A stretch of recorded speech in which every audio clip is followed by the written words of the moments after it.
Hey everyone, welcome to the Finance Committee meeting. We're waiting for a few more committee members to get quorum. And when we're here, we'll start.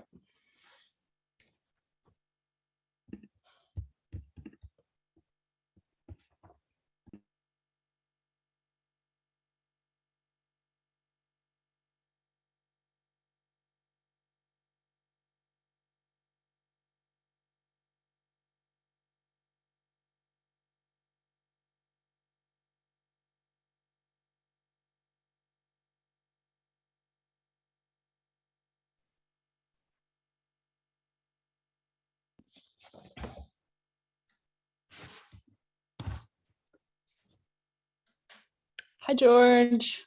Hi, Lucy. Hello.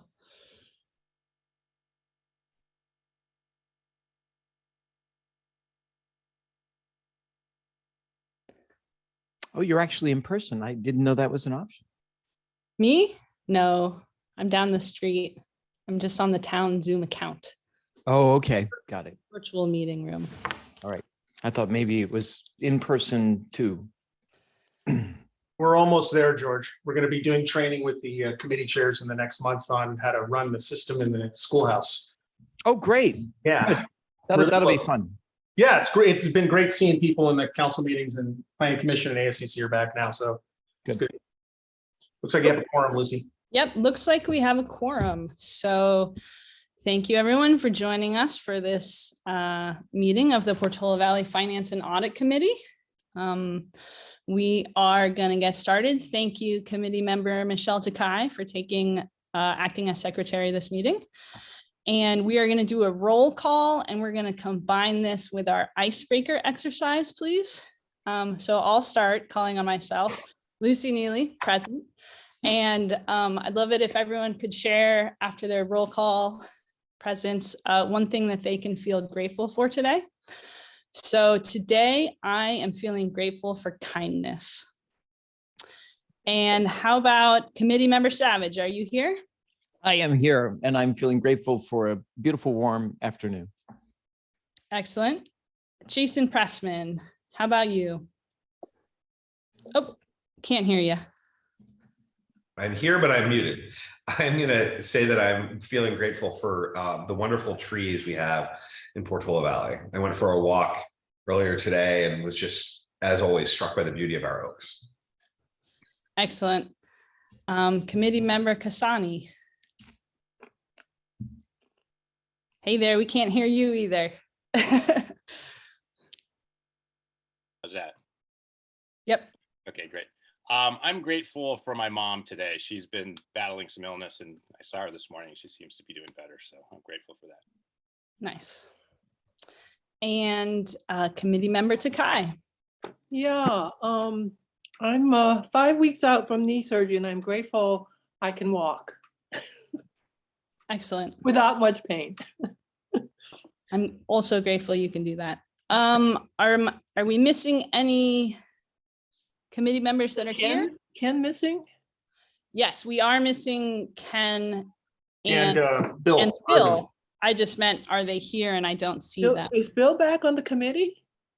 Yes, so that is our next. I don't think any more committee members are here for roll call, so we'll keep moving on. Yeah, so oral communications, item number 2 for items not on the agenda. I forgot to put on the agenda. Welcome back to committee member Bill Urban. Bill, oh, you're here, Bill. I am here. Oh, sorry, I didn't know because you're identified by a phone number. Okay, so then we're headed back to roll call. Bill is still here. And Bill, would you like to share anything you can feel grateful for today? Well, yeah, I'm looking forward to I'm happy to be back with all of you. And I'm also happy that I'm having a good recovery from COVID, which I got a positive test on 3 days ago after a trip to Europe. So, but it's wearing off, so I'll be fine. Okay, and committee member Ken Levine is also here. Excellent. Ken, can you identify yourself for roll call and share something you can feel grateful for today? I'm Ken Levine, a member of the committee, and I'm grateful to be alive and healthy. Excellent. Okay, so going back to welcome back Bill Urban, who just identified and shared a bit about himself, but Bill has been a member on the committee for many years, decades even, and was chair for a long time, and thought he was going to be spending more time away from Portola Valley, but he's back now. So he's back on the committee and we are happy to have him back. Thank you, Bill. Anything you want to say? I think you said it, but go ahead if there's anything else. No, but it looks like you've been building up a lot of cash since I've been gone. So I guess that's good. Well, you haven't been around to nag us, Bill. I Okay. miss the nagging. I had so many years of it. Yeah, a lot of these finance committee members have served for many years together. Okay, oral communications for items not on the agenda. Is there anything from anybody else? Speaker's time is limited to 3 minutes, and I would really ask folks to try and keep their comments brief if you are able. Let's winnow the chaff. Rita, I see your hand up. Oh, well, thank you for taking my comment. I've been waiting a long time for this meeting to happen, and I'm very glad to see that it's being recorded since there have been no minutes posted since 2020. But I'm glad that this meeting is actually happening. And now, is there any plan to regroup on those minutes that are missing? And Okay, Rita, I'm going to remind you, this is for items not on the agenda, and that is on the agenda. Missing meeting minutes are on the agenda? Yep, it's on the agenda. Okay. Anything not on the agenda you want to talk And about? who is the current chair? Because on the last meeting, there was a question on who was the current chair. I'm the current chair. That's why I'm the one talking so much. Yep. And I had sent a message earlier about, I was looking for something that's not, let's see, the wording for the auditors for the current audit that's being worked on. Okay, so the audit's also on the agenda. Okay, and then for one more try for something not on the agenda. Okay, for the 2018 audit, I was looking for some information and couldn't find that, but I'll wait until we get to the audit questions. That's not on the agenda. We don't do discussion at this point. But I have also been looking at the town websites, and the 2018 audit is on the website. So yeah, but the information I was looking for was not there, and I have tried for many months to reach people on this particular committee and have not had any luck. You know, I know that you contacted me once after I was sending a message for 4 months, and so if there's a way that I can actually get questions answered in a more timely way, other than using that email, that is my true question. So thank you. yes, that sounds good. So about a year ago, I did ask to step down as chair because my wife and I were going to be welcoming a child, and I knew my bandwidth would be reduced. Nobody else wanted to be the chair, so I'm still the chair. That's part of why your recent query that took longer. If you want to email myself about your new query, I pledge to return your email within the week. Okay, moving on to the next one. Betsy Lucy, if I might briefly, Rita, if you go to the town website under departments, go to town finance. And the previous audits are all there under financial statements for fiscal year ending. And it goes back to 2012. Through the chair, if I could. Yes, Jeremy. Yeah, thanks. Jeremy Dennis, town manager. Rita had sent an email that I think was intended for you, Lucy, but it came to me through the town center account. And Rita's looking for a very specific part of the audit that when I went back and looked, that it doesn't look like previous audits had included it. So I will work with staff to put those up, but it's the name of it is escaping me right now. Hold on a second. It's a what we call the memorandum of internal control. So I've got that. We'll post that. It's the one from 2018-19 is 2 substantive pages. So I'm happy to send that to anyone who's interested, and we'll get that posted. Got it. Thank you, Jeremy. I would also like to follow up on my previous comment about that I wanted to step down as chair. The baby's now 8 months old. My head's back above water, and I'm very happy to be on this committee as chair as long as I keep doing that. Betsy Morgenthaler. Hey, Lucy, congratulations. Thank you. And chair committee and members of the public. I am speaking not about the audit, but about the town's relationship with the auditor, especially interested in refreshing my understanding of the financial governance and accountability as it applies to our relationship with the external auditor.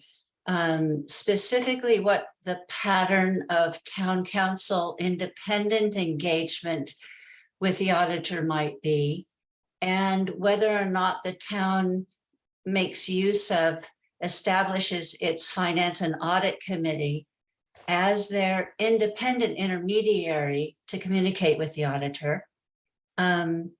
If anticipating that the answer might be that you do neither, if it is, and I do not know, I wanted to know whether there have been any robust discussions about the advantages and the import of an arm's length relationship with the outside auditor. Thank you for taking my question, and it's a comment of interest, soliciting any response that you might have at this moment, or I will await further information.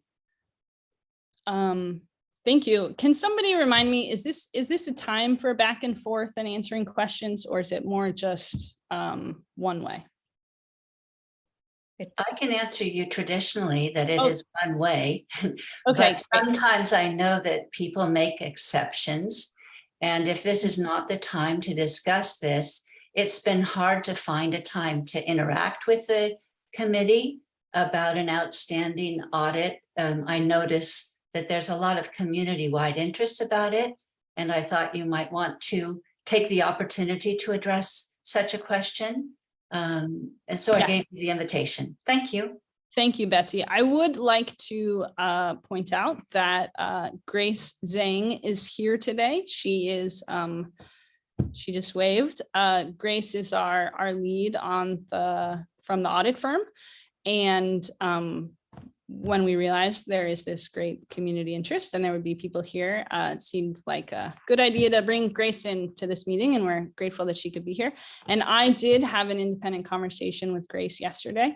So I do think, that relationship is available. Certainly, there was nobody blocking me from talking to Grace, but it's a good question, Betsy, and maybe we'll touch upon that more during the audit agenda item, because the audit's not actually ready for review and it's not ready for recommendation to the council yet. So we'll be having sort of a more zoom out conversation about our audit process, because we know there's a lot of interest. Thanks so much. Christy Corley. Thank you. I just went to the calendar, and usually if you have a revised agenda, you have a live link to get you on this meeting. So if you could change that right now for those people trying to get on this meeting, the agenda should be a blue live link. It makes it easier for people to get on. Is that possible to change that now regarding this meeting? Thank you, Christy. I noticed that as well. I simply copied and pasted into my web browser, and that felt simple enough. So right now I'm going to focus our resources on this meeting, but we'll try and have it be a live link. But that's not okay for people that have a hard time with technology. They just want to click it, and all of town council and all other meetings have live links. So it's not okay that this meeting does not have a live link. Okay, Jeremy, do you think I would also note the town clerk is out of town this week. Jeremy, could you please send an email to Carrie Chin to see if she has the bandwidth for this at the moment? I'm happy to, but just to let you know, I entered the meeting by clicking on the link. Yeah, it is a live. So is a it live works. link. Ah. It is live. Okay. It's just not blue. I tried and it didn't happen. Okay, thank you. Thank you. Peter Lippman, thank you. And I would like to focus comments on items not on the agenda. Understood. The item for the budget audit that is on the agenda is for the 2019-2020 audit. My question is, what is happening with the next 2 years? I would point out that both Woodside and Los Altos Hills have completed their 2021 audits that were posted a year ago in early October and early November, respectively. I suspect they have virtually finished their fiscal year 2022 audits. I'm involved with 2 nonprofits with budgets that are comparable in size to Portola Valley. Both these organizations, one is the San Jose Museum of Art, have completed their 2022 fiscal year budget. So why between Portola Valley's finance department and the auditor are things going so slowly? This just is not good financial management, and something seems to those of us who have just found out about this recently seems very inappropriate. Perhaps it would be easiest to discuss that in conjunction with the audit that you have in hand. Yes, it certainly would. That is agenda item C, where, like I said, we're taking a zoom out and we will discuss the audit pace, including subsequent years following fiscal year 1920. So thank you for your comment, and we're going to keep it for 5C. And then we'll answer your questions in that agenda item. Good. Carolyn Vertonghen. Can you hear me? Yes. Thank you very much. We as the town, we have asked to make communications easier, and the more we spend on communications, the more difficult it becomes. I thought we were an inclusive town for everybody. We have a lot of elderly people, including myself. And why is it more difficult to access meetings? You're going to say this is a topic for the audit, but if the draft was indeed available since September 12th, why did you wait less than 48 hours to post it? It's not acceptable. We're not used to this. And so please do what the people want, okay? You're making it more difficult. Thank you. Thank you, Carolyn. Once again, I think that is the audit agenda item, and we are trying to give the people what they want. That is why the draft audit got added, and Grace is here today, and we're going to be spending a good chunk of time talking about where the town is with audits. So thank you for your concern. And get to that 5C. Yes. Lucy, may I make a suggestion, since Grace is here and she's very limited in her time? If the rest of the committee would like, let's move up item 5C. Fantastic. Take on the rest of the items. Great. Let's do that. Okay, so we are going to skip to 5C and then we'll move back. And the agenda item is update from town staff on fiscal year 1920 audit status. There's been questions about subsequent years and the circumstances involved in this situation. So we're going to do a little bit of a zoom out. And Jeremy and Cindy, may I begin this agenda item just with a little understanding, or my understanding of the situation? Please. Okay, so we are indeed about 18 months behind the historical normal of audit review and recommendation to the town council. It has been you could use the words perfect storm. I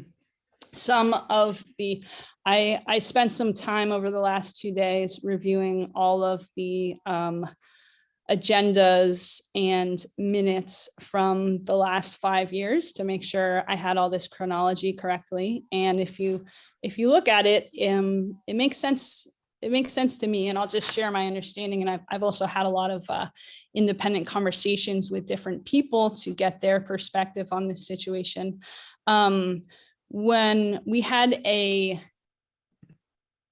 the town lost a finance director in, was that 2018? And Later, actually, Lucy, we Well, went through a few finance directors. Right. So there was a few finance directors. There was a new finance director who began in late 2018. And they lasted about 6 months and left in the middle of a budget cycle. So Cindy Rodas, who was in more of an accounting role at that point, was really asked to step up and do a lot of work with other staff to complete that budget. And then there's a couple of main reasons why the audit is delayed. One is bumpiness in staff changes. We lost a finance director. And then Cindy, it's hard to find town staff. Or it's hard to find staff, and we are a very small town. So I think, that was a difficult search, and we're really very lucky that Cindy was already on staff and was ready and willing to make that eventual leap up to finance director. But she was taking on the work of multiple people for a while, and then had a lot of learning to do on the job. And this was also timed with the pandemic. The pandemic just hit at the perfect timing. Systems were disrupted. I will note, on a personal level, that when the pandemic began, Cindy had a 9-year-old and a 14-year-old at home that she needed to figure out the education for and care for at that point. This also had to do with our software systems. We switched to a new software system called OpenGov with the goal of making things easier for ourselves, but the transition was really very bumpy and created a lot of work, and there was support needed from the new software system, and that happened to be right at the very beginning of the pandemic. So yeah, I mean, I could lay out a blow-by-blow of all this, but when I look at the historical facts of it, it's a combination of a lot of bumpiness with a transition of a software system, bumpiness and extra work transitioning in staffing and finance director position, and people leaving at really inconvenient times, and just all the difficulty of COVID that made everything harder. So here we are. And I think, I think the town staff probably more than anybody would like to get this wrapped up. So I think we're all on the same page that we want to get this audit wrapped up, and we're here to talk about it transparently. And it's great that we have so many members of the public here to just understand the reality of what's been happening. And can I just make a comment about it? Yes, George. Okay, brilliant. I think I'm speaking for certainly a significant number of town members who have emailed me, called me, stopped me in the middle of the aisle at Bianchini's to express concern about this. And I have always said pretty much what you've been saying. I think much of the concern has less to do with COVID and finance director changes and the delays before this summer, and more to do with representations about timing that have not been fulfilled. And so, at our May 31st meeting, we were told the audit would be completed by June or early July. So that's what I would tell people. And then we had an August 29th meeting to deal with the audit, which was canceled on August 23rd. Then we said final reports were expected in early September. That was 8 weeks ago. Then we scheduled a meeting starting with a doodle poll at the end of September. August 5th, we scheduled this meeting. It was going to contain the audit materials. And then when Friday arrived and the materials came out, the audit wasn't part of it. And that is just bad business process. It tends to alarm voters because many people in the lack of information begin to go straight for the, oh my gosh, something must be wrong. Otherwise, why wouldn't they be doing this? And I get increasing levels of emotion and concerns, which are reasonable given the promises. And so I'm also involved in many small businesses, and if one of my startups were doing this, this would become just a huge issue immediately, that we have to do this. It's just good financial hygiene. We have to do this in a timely way, and we have to do what we say we're going to do. That's the most important thing. If you say it's going to be in 2 weeks, it has to be in 2 weeks. If it's going to be 2 months, well, okay, you need more time, do that. And so I would hope from here on out, we can actually set realistic timeframes and then make certain we deliver on that for the residents. We owe it to them. Thank you, George. Well said. Thank you for that addition. I think, yes, there's agreement around this. I'm going to open up to any more committee member comments, and then I'd like to pass to staff before we open to public comment. Any committee members that have questions? I mean, we did have an opportunity to look at the draft audit. So these questions could include specific questions about the draft audit, or just about the process, including future audits, or, you know, pretty open regarding audit process right now. Anything from committee members? I just had one question on the other post-employment benefits section. 2 years ago, had we made our contribution into the fund, or the outside investment, or whatever it was called? I didn't think it was in the notes. Is that right? Or did I It not? wouldn't be in this, through the chair, if I may. Mr. Chairman. Yes, thank you, It Jeremy. wouldn't be in this item because it came later. It wouldn't be in this audit. It was an item that the finance committee took on in late 2020, early 2021. So it would be reflected in the next year's audit. Okay. So the footnote, yeah. So then I read the notes correctly. Then so there's a huge liability that got reduced. Yes, absolutely. And there's a separate line item in today's agenda. We'll speak to this briefly too. Okay. Thanks. Thank you, Michelle. Any other committee members would like to offer questions or comments?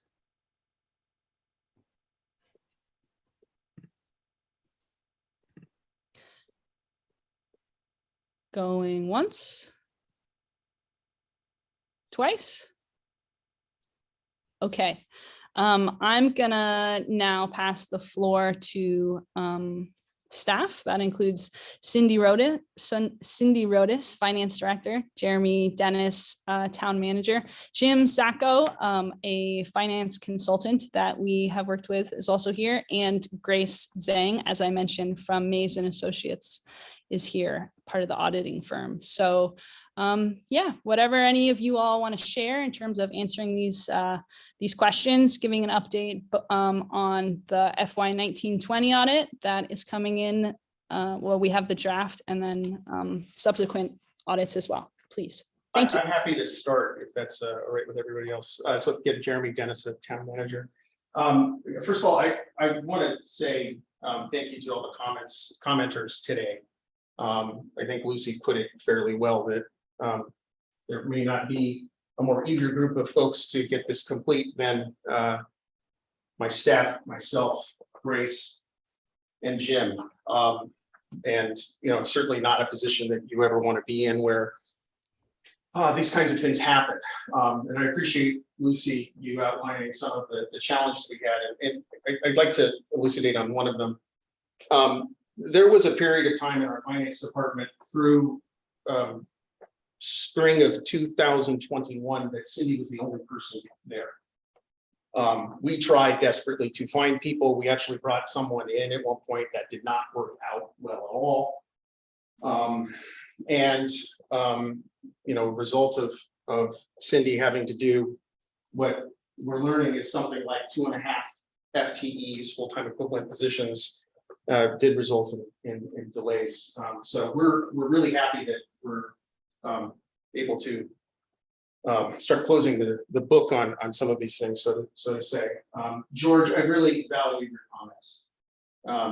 It is a very difficult thing to do at times to estimate when certain kinds of projects that have multiple people involved, outside agencies involved, to know exactly when you're going to see conclusion. And there's an axiom in my business. It's always better to say things like spring and summer and fall than to give dates. And I've taken to heart what you have said. And I always want to provide, and that's on me, I always want to provide the best estimates that we can make.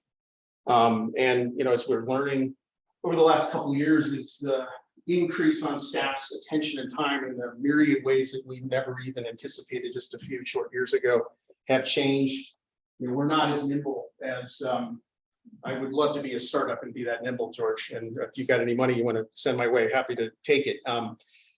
It's just a very different environment to work in. We've actually been recruiting a third position in the finance department for a period of time now, and only in the last couple of days we start to see resumes. And this is a position that we hope to fill as early as this summer. So I really appreciate it. And I value what folks have said here. We're happy to answer any questions based on what people have read in the draft audit. I do want to say, I mean, this is obvious that this is draft. There are still some changes that are going to be made based on the normal back and forth that occurs when you receive such a draft document. It is true, we received it in early September, and then we began engaging with Grace and her team on questions that we had about numbers that we didn't think were correct or otherwise. So that's very normal in that process. A month ago or so, when we set up this meeting, I had hoped that we would be ready to have this discussion. And Lucy and I met last week, and we made the joint decision that it made more sense to not have the audit on here and complete it. It always makes us very nervous to put out draft documents for, I think, obvious reasons. And based on some input that Lucy received yesterday, we then made the decision we'll put it out, not from the prospect that we expected this committee to do any thorough review. That would be ridiculous of us, but more to create some transparency. It is always challenging to hear from members of the community that there's something nefarious going on when you know there's not. And one way to show that that's the case is to get the audits out. So that's what we're trying to do as quickly as possible. I will stop there because no one wants to listen to me talk, but really turn it over, maybe back to the committee. If there's any other questions or comments that we can make about the process piece. And if there's any questions you have related to what you're seeing in the draft document now, and again, there will be a few changes here and there. There will also be, oh, my camera's off, my goodness. Someone just alerted me that my camera's off, my apologies. Hi, here I am. We're also, the document that Rita mentioned, the memorandum of internal control comes at the very end of that process. So, and just so people have an understanding of that, there's a, I'm going to throw out a bunch of acronyms, GASB, which is a general accounting board. They have a variety of different announcements that they put out periodically that we're required to test against, and that's what our auditors do. So that's what that document will include. And as I mentioned, some of them are actually not particularly germane to us. Others, there'll be some short comments, I'm sure. I'm going to stop and turn it back to you, Lucy, if that's okay. And if there's any questions or any comments from the committee, I'd love to answer those. Thanks. Yeah. Thank you, Jeremy. Yeah, I would also like to reiterate something that Jeremy said, which is the decision to pull the audit from this meeting initially. I also take responsibility for that. Are accustomed to in finance meetings when we see the audit, it's for the final review and the recommendation to council. It seemed like that wasn't available yet, and we were planning to schedule a meeting as soon as possible once it was available. So that was my call, and I take responsibility for that. And I'm grateful to George for chiming in and saying, drafts are good, give us the draft. And grateful to Jeremy for being responsive enough to get that information out to people that they wanted so that we could have this discussion right now. Also, Lucy, if you want me to, I know there was a question from a resident, and I'm sure the committee would like some more information about, what's next. We're actively working on the 2021 audit. So we get a template from Grace's team on the things that we need to answer. We haven't received the new template yet, but we're working off the existing one from 2019-20, which is many of the same information and reports and such. So we're pulling all of that. The auditor, this is the busiest season for folks like Grace, so we wouldn't anticipate sitting down with her team until early December, and then subsequently being able to issue a draft for the committee shortly thereafter.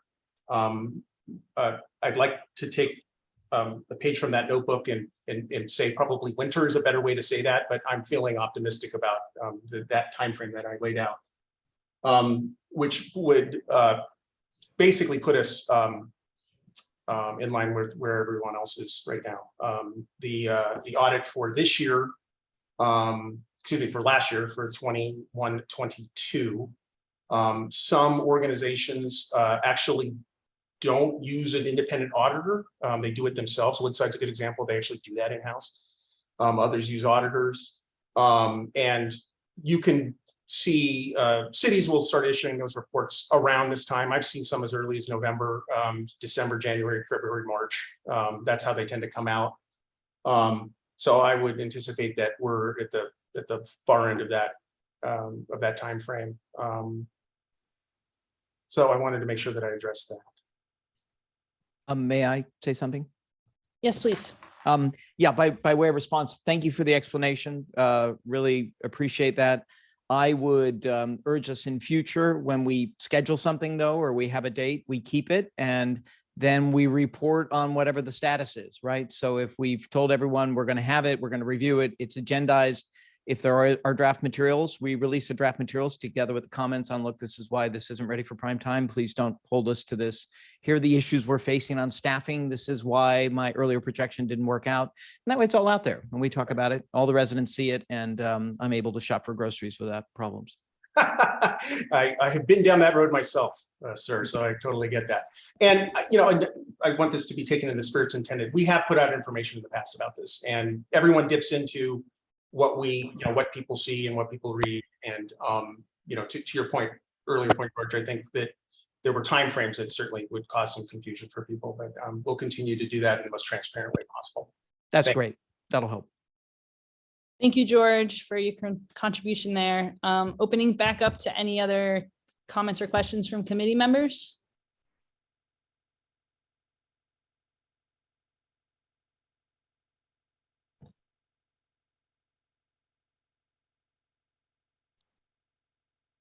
I do have a question. This may be for Grace. I don't know about the draft. Is this not a good time to talk about that, or? Yeah, I think this is a fine time. Okay. And my question is, given the time that's passed since these financials would normally have been audited, how do we think about the inflation rate and current interest rates with respect to things like pension liability and things like those that impact valuations? Is that something that's addressed here or covered? Okay, so the pension and OPEB, those are based on the actuarial study. So when they are doing the future years, they will take into consideration of the discount rate for those. So it will reflect in the next few years. So, for example, I know that the inflation rate assumed, I think I'm on page 29, is 2% and then 2.9% for the future periods. Since you know that inflation's quite a bit higher than that, is that addressed here, or do we keep it as is? This is the report as of June 30, 2020. So so the future inflation rate, it will depends on the CalPERS actuarial. Okay. And if we were sitting in 2018 or say 2019, I'm sorry, 2020, doing this and inflation was in fact higher, we'd be assuming a higher inflation rate, correct?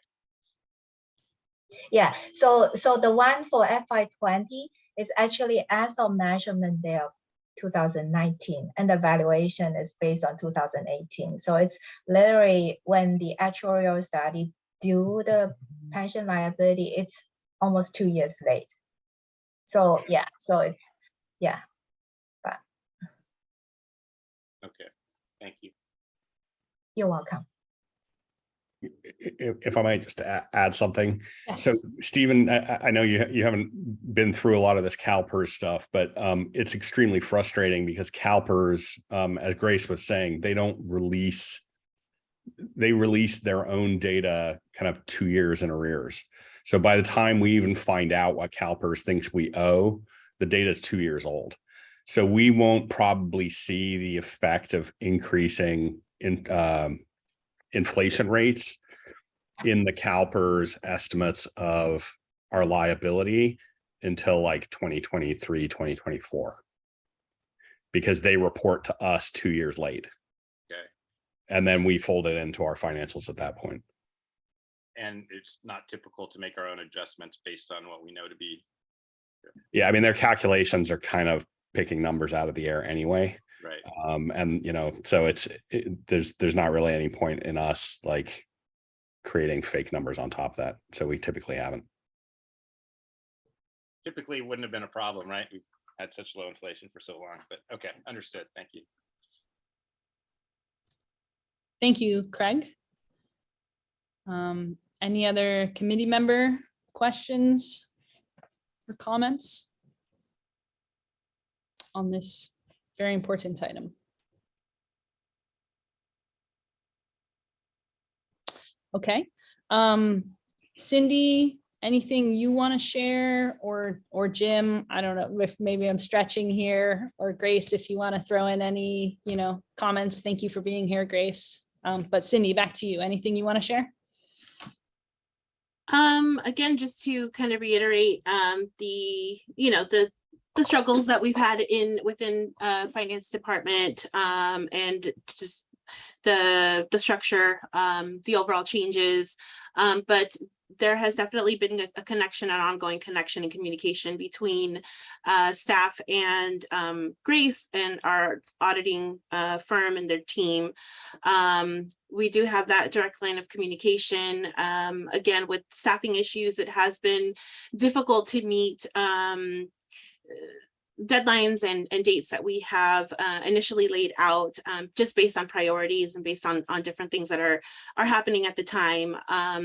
With competing priorities, at times, we would need to make a decision on,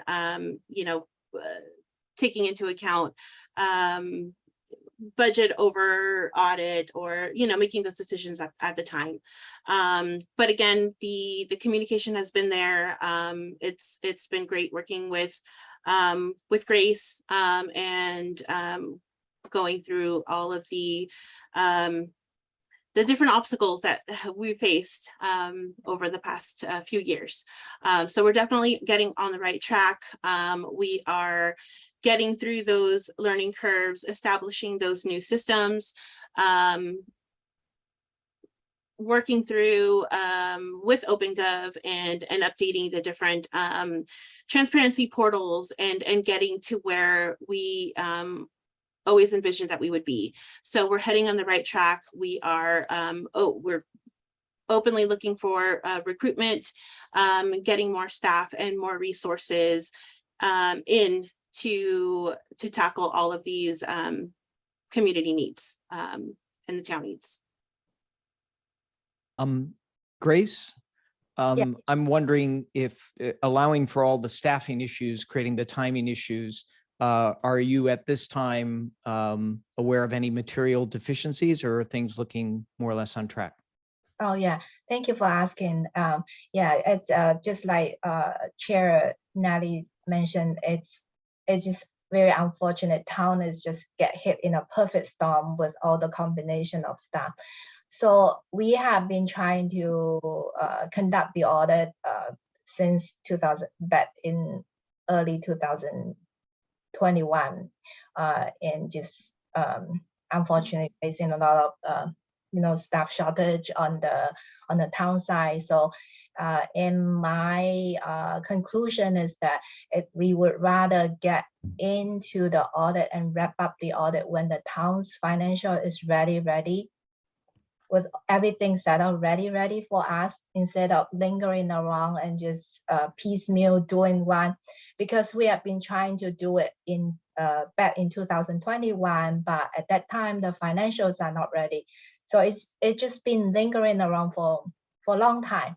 But then we realized we would rather just get it done when town is completely ready for us. So, but with town's finance stepping their best effort forward, Cindy was able to accommodate us by September. So we do all this transaction testing, all this confirmation, things like that. And I was fully prepared for any unexpected or any, exceptional finding. But at this moment, I'm happy to report so far, by completing our field work and by wrapping up the work, we did not have any significant deficiency type of finding to report at the moment. So right now it's just taking a little bit time because we are in the peak audit season. So excuse us, we would take a little bit time to wrap up, fine tune and polish the report. But at the moment, we do not have any material witness or significant deficiency type of finding to report to the committee. That's very helpful. Thank you. Okay, yeah. If I may say something?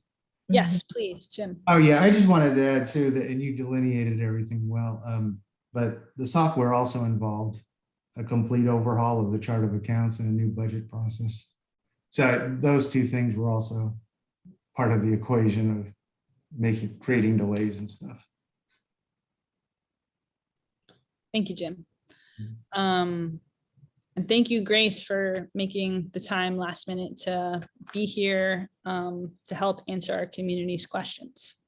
Oh, you're welcome. Okay, if there's anything else from committee members or staff, otherwise I will turn it over to members of the public for question.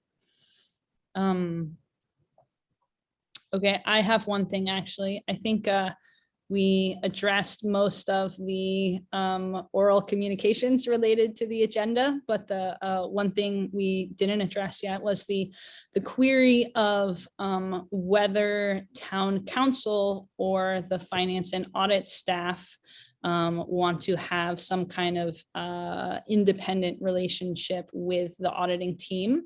My understanding is that has not been the historical norm. And like I shared, I had an independent conversation with Grace yesterday, so I don't see anything blocking that possibility, but it's not something that's structured. So I just want to field comment from council members or committee members what they think about that idea. Yes, Craig Hughes. Thanks. Yeah. Historically, this committee has always had an opportunity to talk to the auditors during the audit process. And over the years, Grace has been here, I think, for a couple of years now. And previously, we've had other auditors, and they have always come to this committee, and they've always been available to this committee to answer any questions that the committee has. The primary management of the process of actually doing the audit has always been through the finance director, because she's the one with the systems under audit, and she needs to be answering all the questions and interacting primarily with the auditors to provide that information. So from my point of view, we've had these delays that we've been talking about, and the last couple audits have been a little bit off kilter. But the process, I think, has generally worked well in the past and has given this finance committee and the council plenty of opportunity to interact directly with the auditor if they have any questions or concerns. Mm-hmm. Thank you. Committee members, any perspective on this idea, how it's worked so far, whether any level of tweaking seems like a good idea? My only tweak would be in the event of delays or cancellations of meetings, checking in with the auditors. Are you cool with this? Everything fine? And that again would allow us all to represent at the meeting that, look, we talked to the auditors. This is a staffing, services, timing kind of issue. It's not related to any deficiency that people are worried about, or meetings just being canceled for no reason because someone's hiding something potentially. As long as things are in their normal course where we have scheduled audits and they're proceeding along, I don't see any reason to change the way we normally behave. I think it's just these delays that happened seriatim from May that has raised everyone's hackles. Yeah. Okay. Thank you, George. Yeah, How does it, Um, Michelle, can I follow up on that? How does it sound to, I think George's suggestion is good. If, you know, there's a meeting cancellation or something out of the norm, that would be a moment for the finance committee to reach out independently to the auditor, which is what I did yesterday. So how does it sound to the committee to add that to the finance chair's particular list of responsibilities? I would support that. Okay, there's a list of a few items that the finance chair is responsible for, and we could add that to it, and I can share that with whoever's interested, and then whoever's the next chair, I'll make sure that they understand that. Michelle, please. Yeah, having been the chair for many, many, many years, as part of the audit, I get an email or a letter asking if and you've probably gotten it, noticed any irregularities. I forget the wording. So I mean, that's just standard, I think, for the audit. So there's always been that communication. So Yes. this would just be an additional, I guess. Yeah. Yes, correct. Yes. It's called SES 114 and 99, communication with those in charge of governance. It's most related with our audit planning, our materiality, and our audit approach, and as well as any concern of fraud. And our letter will be directed to at least the chair of the committee, Nelly, and then the council liaison, I would guess Craig. Well, Craig, yeah. We have two right now, Craig and Sarah. Craig and Sarah, okay, yes. So please expect letters from us in a normal, yeah. So if you would like to, so generally we will provide two way of communication. Either you can email us, respond to the questions inside, or if you have any details, you're more than welcome to call me to discuss in person. Okay. So those will be independent of the town manager and town finance staff. Thank you, Grace. I would like to also point out that this conversation relates to another agenda item, which we will discuss, which is discussion of finance department workload resource balance. We've already touched upon that, but it is a separate agenda item. So, okay, any more from the committee or staff? Thank you, George and Michelle, for your perspective. It is really great to have committee members that have such a history and able to offer such perspective on this committee. Okay, well, opening it up to members of the public then. Rita, I see your hand. Thank you. In looking at the 2019 information that is the draft that's there, it's incomplete. It goes to, seems like page 73, but only the first 43 pages. Will it be reposted with those other pages attached? And that's the 2019, that's part of the packet that's there. That would be helpful. And the 2018, 2019 was signed off by the auditors on May 22nd, 2020. And it has information in those last pages. You know, their review is what I really like to see. I was audit chair for a large nonprofit, and I like to see the comments from the auditors. And that year it talks about COVID. So I had to then look again, because if it's 2018, 2019, it made me say, when was this done? And it was May 2020. And hopefully with this one that's going to come out, I'm sure some of the information that will be reflected in the write-up from the audit company will be what's happened in the past couple of years, because you can't look to the future from 2019, 2020 without the knowledge, when you have the knowledge of now, which is a shortcoming, because then there are things that we could have been improving for the past couple of years, especially with the COVID money, which is not seeming accountable because we haven't had an audit and increase of fees in our town without an audit and a close of a year. For whatever reason it might be, we seem in this town to, we're full of smart people, and we can hire consultants for all the other projects.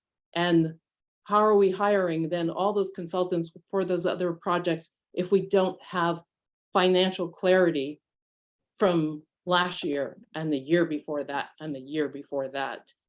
In the minutes for this meeting, which is also tied to the audit and to the close of the financial year, if the public, the residents can't see what's going on in the meetings, if the meetings aren't happening, of course, it's going to add to the questions as we have this new budget that's coming up and money coming from the reserves because we need money. There are a lot of questions that could be answered quickly and easily by having minutes from this particular committee and having closed-end books and an audit, a timely audit. Thank you.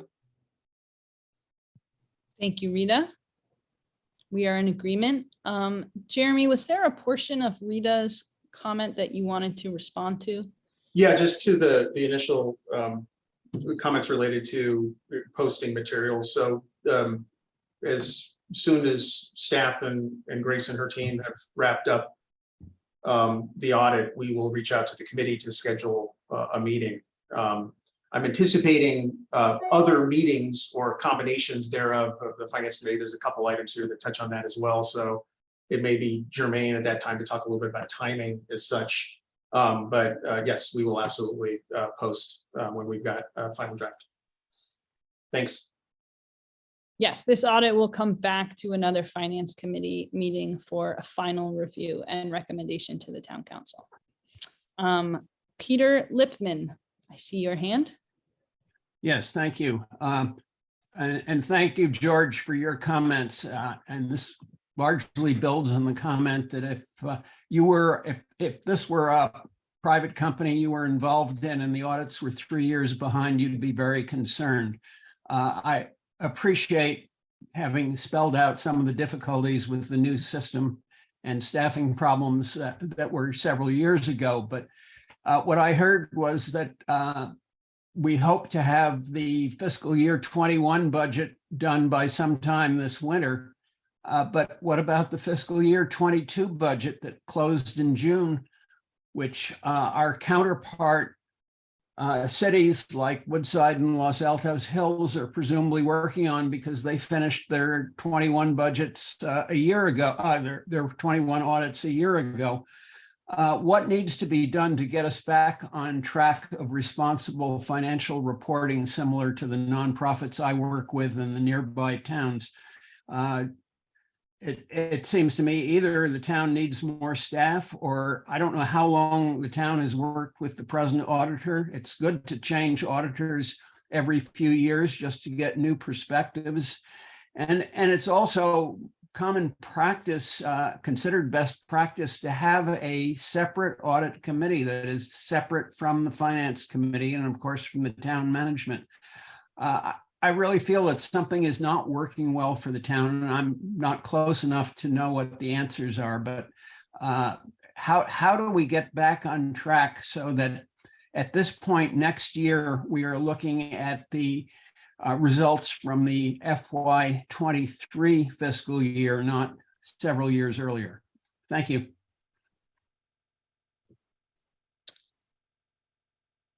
Thank you, Peter. Yes, I heard you say that you feel like something is really not working. And I also read your comment on the PV forum where you asked the question specifically, is there something wrong with our, I don't know if you used the word software, but when I read that, my response, having been familiar with the situation is, yes, there has been something wrong with, it was a very bumpy transition from one system to another. And I think it would be fair to say that something was wrong. Nobody anticipated that it was going to be so difficult, and that was made more difficult by COVID. So you're right. Something is wrong, and that's what we're here to talk about. What went wrong and why we're in this situation. And I think it's a really good question. How do we get back on track? I have heard staff say that they're actively trying to hire more staff people to do this work. So it seems like that is action that's being taken currently. Would anybody else like to chime in on Peter's very good question about how do we get back on track?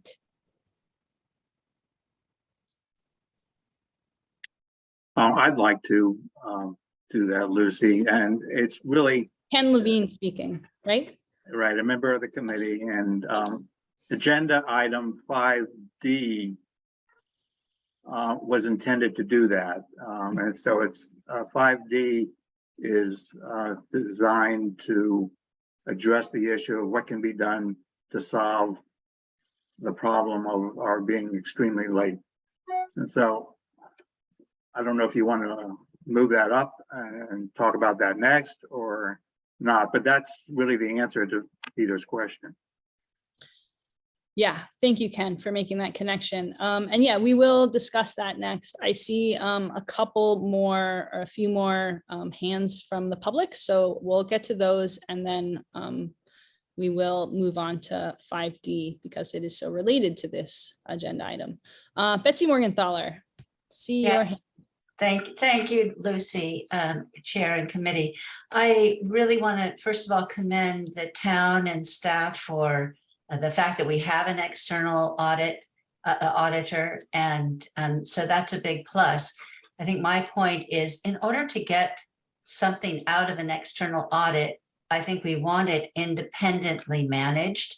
If it's wholly managed internally, then the label it an external audit, wholly managed internally, it really loses its benefit. As I see it, I heard a small exception, Lucy, from you and from Mayor Hughes, that there's nothing stopping you from contacting them. But if that's not the actual role of the town council or the audit committee, finance and audit committee's role on the council's behalf, I think we're missing the power there. And I see it, moreover, as highly protective of the town staff itself. I think a lot of the discussion that I've seen on the forum would be way calmed down if there were the perception that there was this independence and that we were using, I wasn't thinking so much of hiring more staff, that's a separate question to me, here that we were using this committee to its fullest extent, because there's a lot of capacity I don't know about, there's a lot of talent here that we could tap. So, and I see the town council's role as being primarily a fiduciary one. So thank you. I hope I'm very pleased to have the opportunity to air these concerns with you outside of the oral communications. Lucy? Yes. Cornelia is unable to raise her hand. She texted me to add her name to the list. Okay, thank you. Thank you, Betsy, for your comment. Caroline Vertonghen.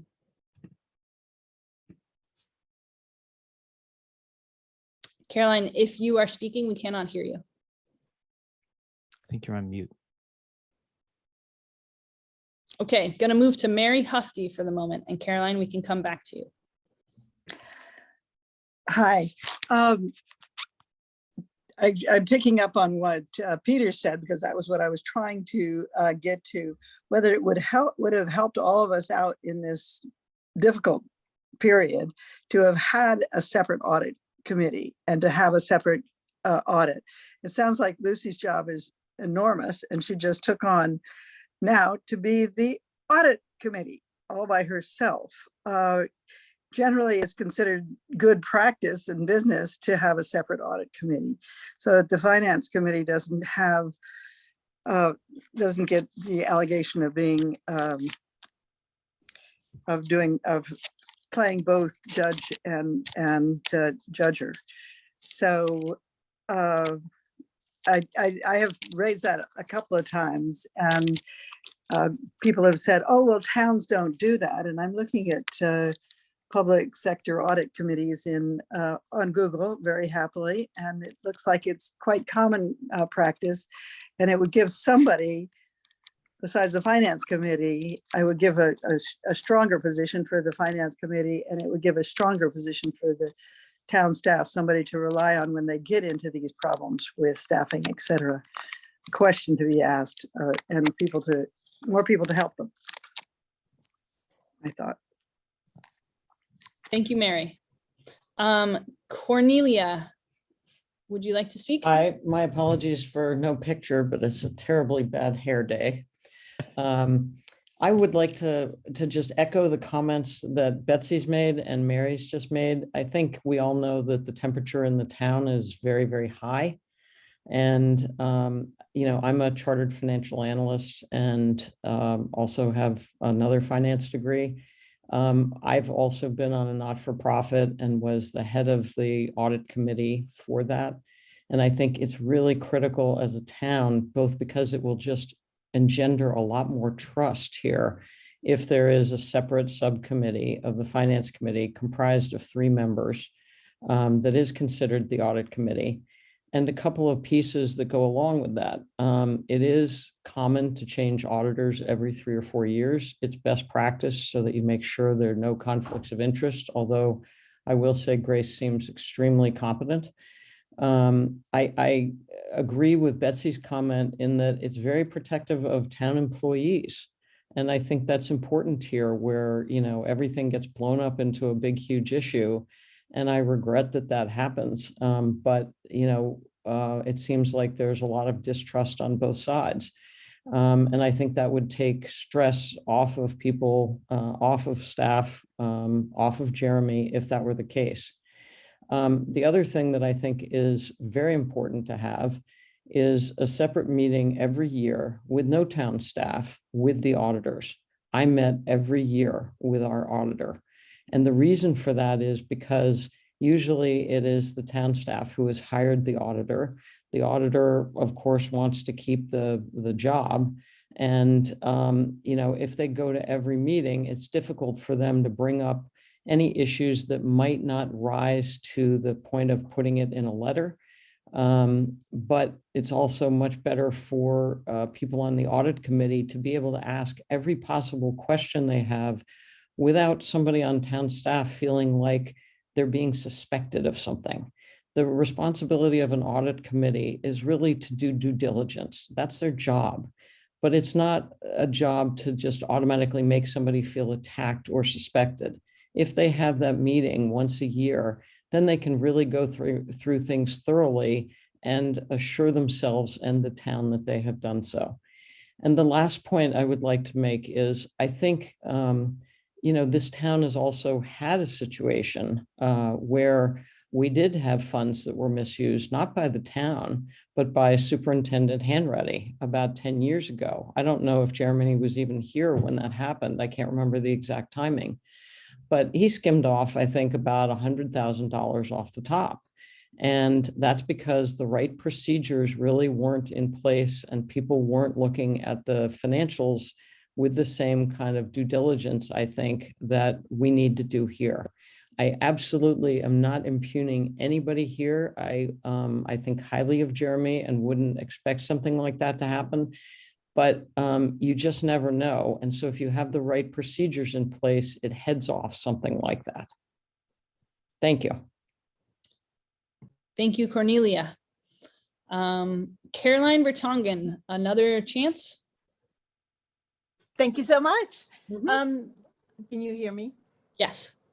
Thank you so much. I really appreciate the residents who have really summarized everything. And also the 2 committee members, George and Stephen. We are innovative. There is no, why would we use outdated data to project? Really would like to stress, remember in 2019, when the new OpenGov system was proposed, we asked many questions. And we were promised it would not add more staff and more resources. And we have just seen the opposite. So yes, something is completely wrong. We know how the finance worked. We didn't have a deficit before 2015, I believe, but perhaps it was 2017. And we had a system that was so simple, we could all understand it. It has been more complicated. We have been promised so many things and nothing has realized. So we work together. We're a wonderful community, and hope you will take all our input together and move forward. Thank you so much. Thank you, Caroline. Peter, do you have your hand up again?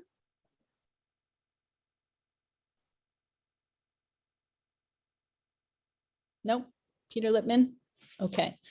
All right. Well, thank you for those great Oops, I comments. got on mute. There I am. Okay. Sorry.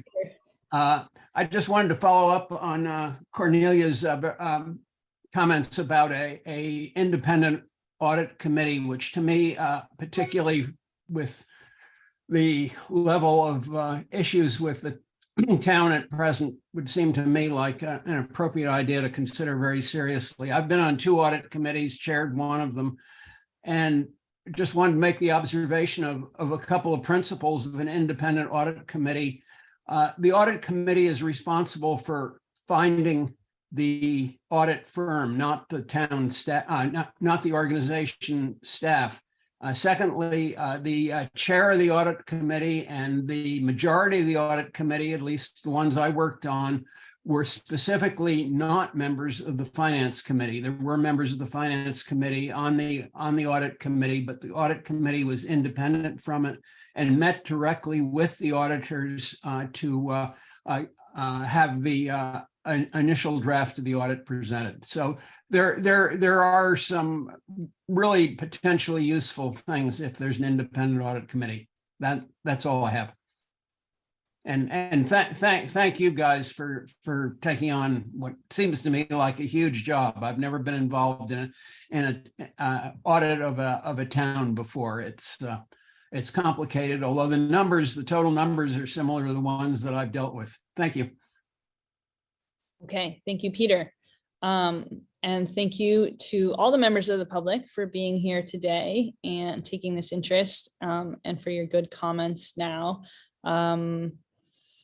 I feel like the main suggestion that rose to the top in those comments were the possibility of the creation of an independent audit committee. I want to take a pulse from the committee. Do you think that's something that we want to discuss now? We could create an agenda item for a future meeting. Anybody have a? My sense is it would be good to agendize for the next meeting so that people are noticed on it, right? And can have a full discussion on it. I agree with the comments that it's best practice to do that sort of thing. And, why not? Having an executive session with the audit, independent people, more transparency, more avoidance of the sort of swirling rumors and innuendo and whatever that's been going on. Thank you, George. Anything else from committee members regarding this agenda item?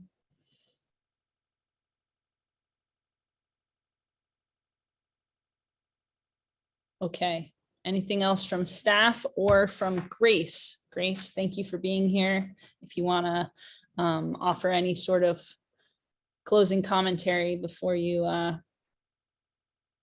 go to your regularly scheduled day. No, I appreciate all the time and all the comments. They're really insightful things here. But I'm happy to be here. If you have any question, I'm here to answer. But if not, I will excuse myself. Great. Thank you, Grace. Thank you for making this time to be here with us today. Thank you, Grace. We You're appreciate it. welcome. Have a great day. Bye-bye. Hi, Grace. Okay. All right, so I think that is wrapping up agenda item 5C. And I think I've basically said this, but I just want to, say that I think that, as people have alluded to, there's a lot of tension that flares in town these days. Doing a really thorough review of the circumstances, it makes sense to me what has happened here. And I think that staff, more than anybody, wants to resolve this and get back to a normal schedule. But it makes sense that the public would have questions about this. And as usual, it's mostly a matter of communication. So I appreciate committee member Savage's comments there. And I think, we'll all endeavor to communicate more thoroughly with the public. But yeah, thanks. Okay, so moving on to related agenda item 5D, update and discussion of finance department workload resource balance. This gets to some of the questions about how we get back on track. And I just want to point out that we do have some housekeeping items that I want to take care of before this meeting is over. And I am planning to adjourn this meeting at 5 p.m. because I know there are various of us who need to go to other things. And I am I'm holding the intention right now of scheduling another meeting soon. So one of the housekeeping items is to check in with the committee about that. Why don't we zoom through those housekeeping items and then we'll get to the workload question and we can just use the remainder of our time there. So yeah, we're not going to get to all our agenda items today because this audit topic has been so interesting. But heading back to agenda item number 3, I'd like just to ask all the committee members, if you haven't already, to review the Brown Act training and resources that town clerk Melissa Thurman shared with us. Those are in your inbox. I imagine you have looked at them. If you haven't, please do. Item 3B, acknowledge backlog of finance committee meeting minutes now posted. That is my responsibility as chair to post those meetings. We have a little bit of a funny rotating secretary thing, but it's the chair's responsibility to post them. They are all posted now and up to date on the town website. So my apologies, they haven't been there. Again, having a baby was part of it. I'm back. All the minutes are posted, and thank you, Rita and others, for following up on that, and apologies that they weren't there. Okay, let's approve the minutes so that I can post them after this meeting of the May 31st. Oh, Sarah, yes. Sarah, I can't hear you. You're on Sorry mute. about that. I just want to make one comment on the minutes. Yeah. You have me listed as a committee member, and I assume that's just a typo. I'm actually a council liaison. Yes, thank you. Is that for the May 31st? Correct. Okay, got it. So we're on to the approval of May 31st minutes. Michelle, if you could please make a note of obviously any changes. We have that one from Council Member Warnikoff. Finance committee members, do you see anything in the May 31st, 2022 minutes that need adjustment? I do. Okay. Oh, when I was chair of the undergrounding committee, we made a big deal that minutes were supposed to be handled in a particular format. This format is different. The May 31st format is different than those that we've used in the past. And so there's the question of whether or not the format's supposed to be maintained or not. So I just leave that out there. Secondly, I believe Jason is the one who wrote these minutes, and he did not add himself as the acting secretary. So along with Sarah's change from committee member to liaison, Jason's name should also indicate that he was the acting secretary. Thank you, Ken. Yes, I believe there is a minute format from that our relatively new town clerk has requested. So I will find that template and share it out with all the committee members since we have a rotating secretary format. Thank you, Ken. Any other changes that committee members see?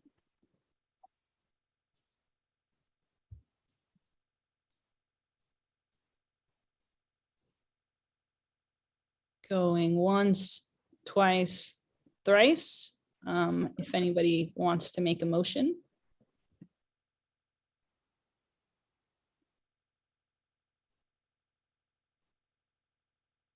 Move to approve. Are we? Oh, I would move that we approve the minutes with the changes mentioned, that Jason was acting secretary and that Sarah Wernicott was functioning as liaison to the town council. I'm sorry to interrupt, but there are a couple hands did raise for public comment on the minutes. Should take that before you vote. Okay, thank you, Jeremy.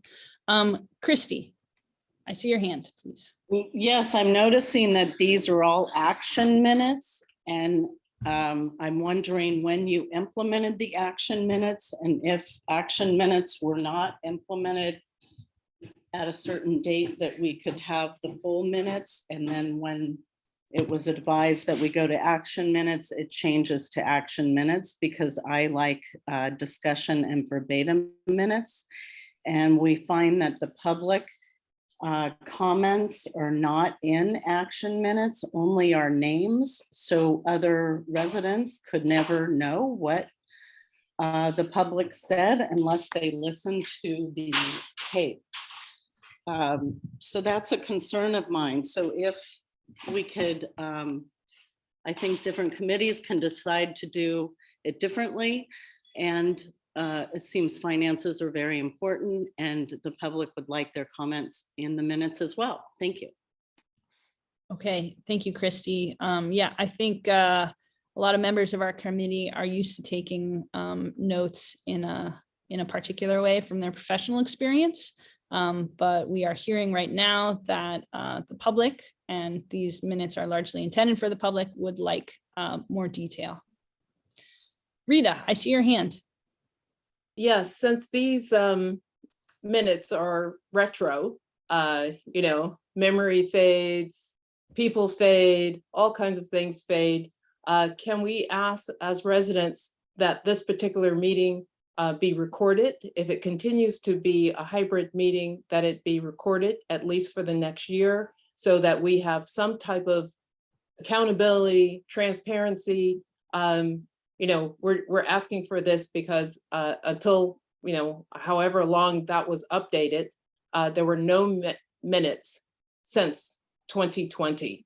And here it is, October 2022, almost the end, almost Halloween. So, when those type of things are done, they're not always done, and there's no offense to anyone in particular. They're not always done as meticulous and as accurate as they may have been if they were done in a timely manner. So moving forward, I thank you for recording this particular one for the public that's not here, but moving forward, since we have these issues, if at least for the next year, you can commit to having them recorded, that would be great. Thank you, Rita. Just to clarify, we take our minutes during the meeting, so they're not, they're taken during that moment. They're not retroactive.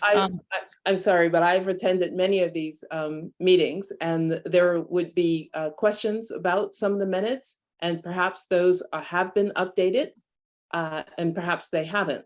They've just been updated since 2020 within the past couple of hours. So, I don't know if anyone in the public has time to, and memory for each and every, to the accuracy of all of them that have been updated. And this is not saying that they're wrong, but there's nothing else to back them up. Okay, thank you. Yeah, I was in another committee meeting the other night where someone was asking where the recordings of meetings go. Jeremy, do you know where the recordings of meetings go?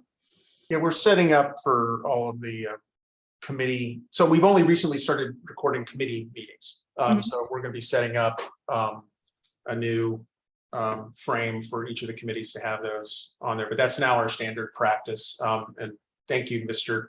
Mayor, for helping us create the system that this now automatically works, as opposed to people having to log in. Like, it's much smoother. Okay. All right, so it sounds like the recording aspect is still being figured out. We will endeavor to put them on the finance page, the recordings as they are recorded, but it sounds like that's really a developing practice in the town to some extent. Yes, Councilmember Warnikoff. Just a quick clarifying question for Jeremy. I thought you guys were posting them on the town YouTube channel in the interim. And we'll continue to do that as well. So they are there. They are there, yeah. They're not posted on the town website, but people can see all kinds of meetings on the town YouTube channel. Thank you, sir, for that. Thank you for that clarification. Lucy, it's Cornelia Tilney. Can I ask one quick question? Because I can't Yes, you put up may. my hand. And, Yeah, thank you. Chime in. I had a question from Jeremy about the prior issue, which was the policy that was from the Brown Act. And as I read that, I don't see anything in there about communications between members of a committee or town council members being prohibited using Zoom. Is that part of the settlement? Are you on to the next agenda item? I thought that was the prior one. I'm sorry. Yeah, there's two regarding the Brown Act on the agenda because it's so relevant. Yes, it is the next one. I'm so sorry. Yeah, so we'll get Okay, to that. my apologies. No problem. Thank you. Okay, so that was about minutes, approval of minutes. Do we have all the public comments on our May 31st minutes? Okay, if any committee member would care to make a motion now. I will move that we approve the minutes as written with the changes discussed previously, and those are that Jason is designated as the acting secretary and that Sarah Warnikoff is the revision from committee member to council liaison. Thank you. Is there a second anywhere? I think Stephen raised his hand. I said second. Oh, okay. Thank you. I believe on Zoom we need to do a roll call, so I will call you Councilmember Takai. Oh, yes, agree. Okay. Councilmember Levine. I mean, not committee member Levine. I also agree. And committee member Urban. Yeah. I guess I can agree, although I wasn't present at the meeting, so I don't know if I can agree to something. You can I didn't do abstain. myself. I should abstain, yeah. Okay, sounds good. And I vote aye in agreement.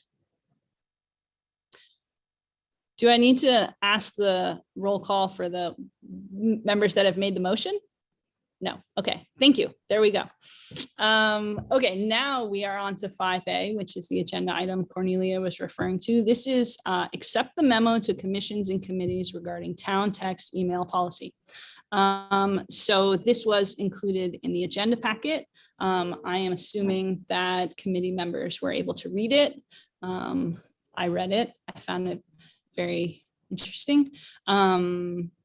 I will avoid offering my own political commentary on the situation at the moment, but we do need a motion to pass this. And I suppose I should ask if there are any questions or comments from committee members first. I think it's pretty straightforward, and it's good to recognize how ubiquitous technology just changes people's natural interactions and how that can conflict with transparency requirements, and just be on guard for that. Thank you, George. Any other committee members with comments or questions? All right, any members of the public? Cornelia, do you still have a comment or question about this? Yes, thank you. So when I read it, I saw that there were prohibited communications with text and with email, but I did not see anything, and maybe I missed something. If I did, I'm so sorry. I didn't see anything about prohibited communications that would normally be prohibited under text or email by Zoom private communications. I'm wondering if those are covered as well, since obviously they should be. Yeah, my experience is that the chat function is disabled in town meetings, and which I believe is what you're referring to. Jeremy, is that correct? Yes, and the Q&A feature as well. Yeah, and my interpretation would be that's a different type of text message, right? I mean, that's the way I mentally thought of it. Uh-huh. No, it can be easily used between different people on Zoom to be messaging each other. I think So- George see is if I- saying, yes, let's hear Right. from Craig Hughes. So those messages would actually be public, even if they are person to person, because they are included in the recording that Zoom records. So all of those would in fact be public. But the agreement between, well, the agreement that was part of the settlement of the lawsuit speaks for itself. So it has a lot of what I would call flaws, areas that are ambiguous or, missing things that we ought to also not be doing. There's a memo from the town attorney that tries to elaborate on that somewhat. But I believe it's the intention of the council at some point to flesh this out further and make it more clear, to address issues exactly like you're talking about, Cornelia. There are a lot of areas where there are things that are not covered by this agreement that probably should be. And there are ambiguities in what it says you're allowed or not allowed to do that also need to be cleared up. Thank you, Mayor Hughes. I guess my question would be related to that, which it's very helpful what you said.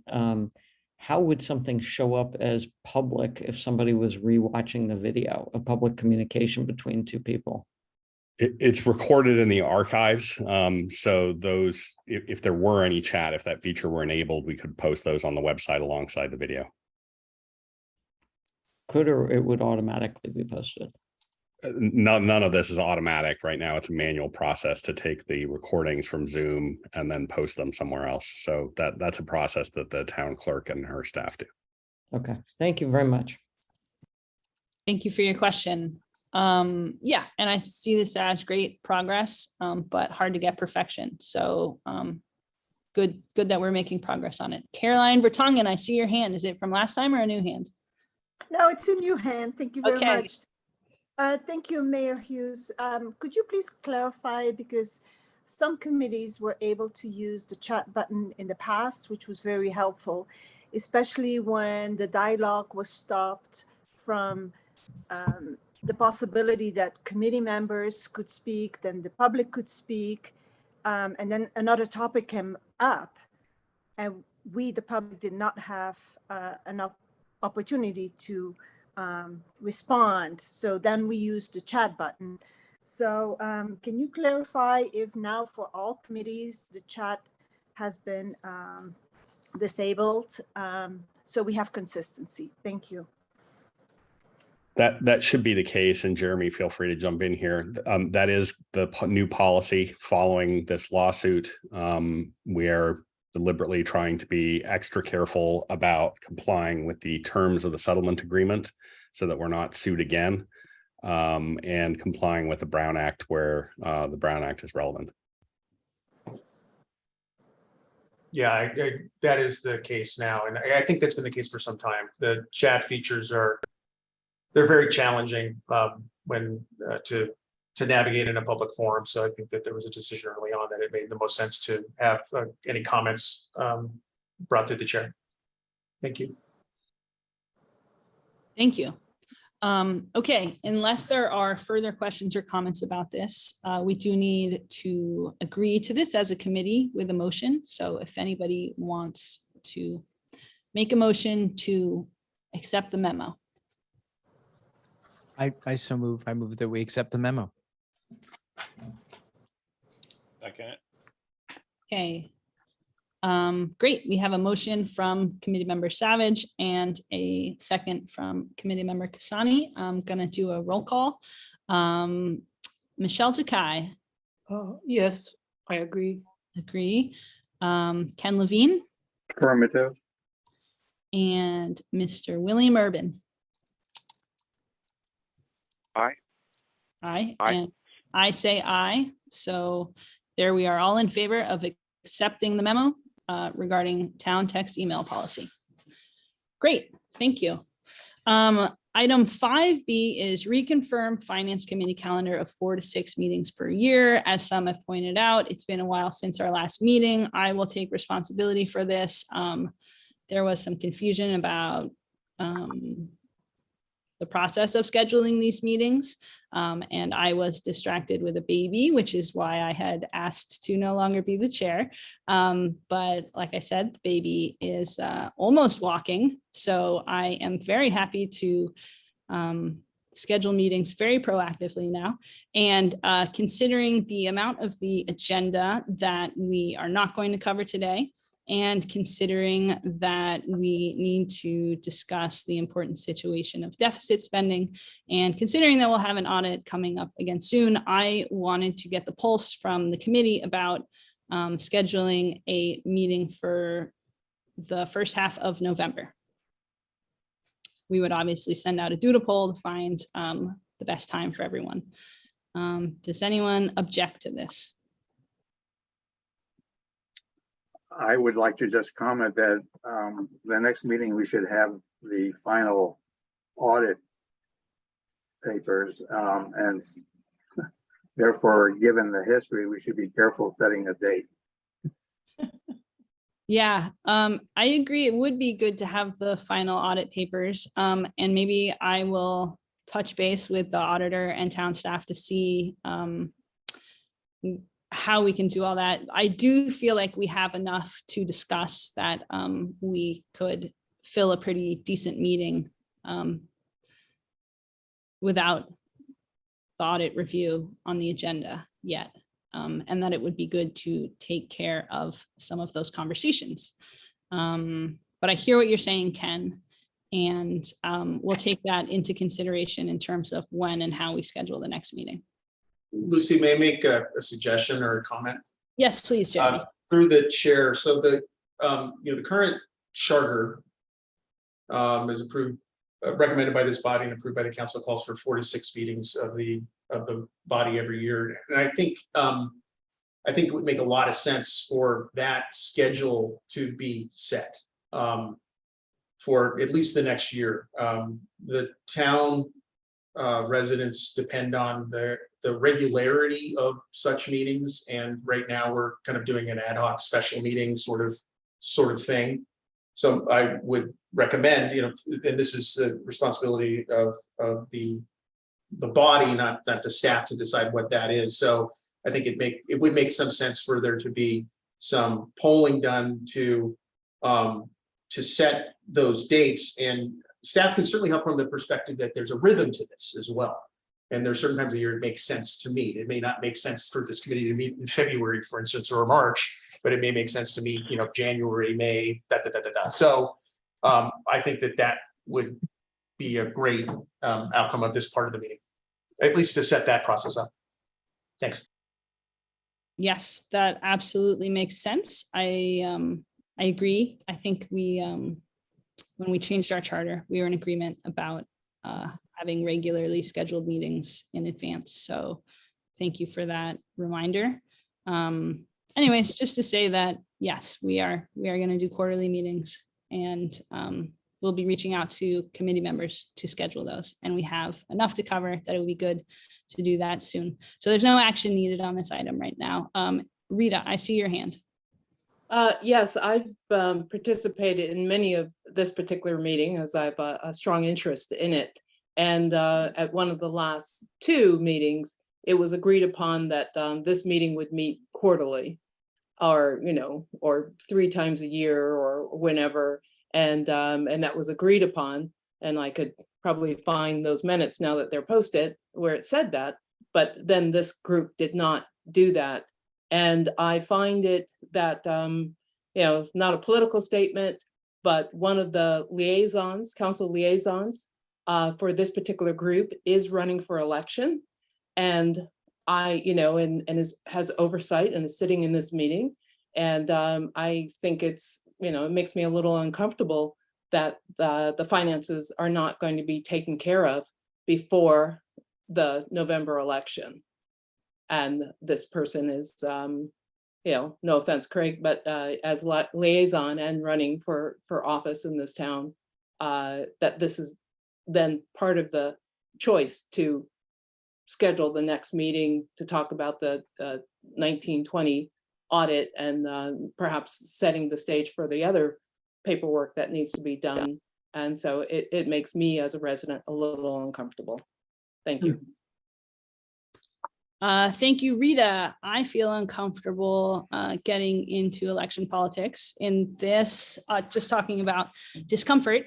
But I will say that my experience with Craig as a council liaison, myself having experience and attending other committee meetings as well, is that Craig has actually been on the active side in terms of being a council liaison, and that's something I've really appreciated. And I just want to reiterate that as the chair, it's my responsibility to schedule the meetings, and I take full responsibility for that having not happened. And I appreciate your comment, but just wanted to share those other points of information. Okay, yes, Craig.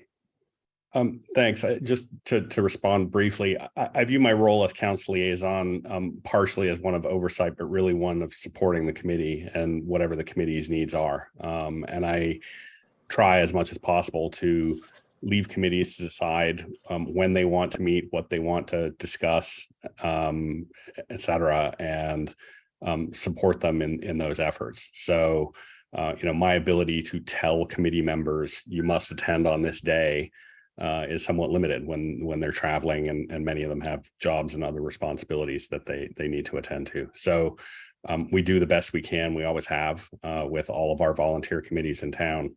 And I do my best to support them. Councilmember Wernickehoff.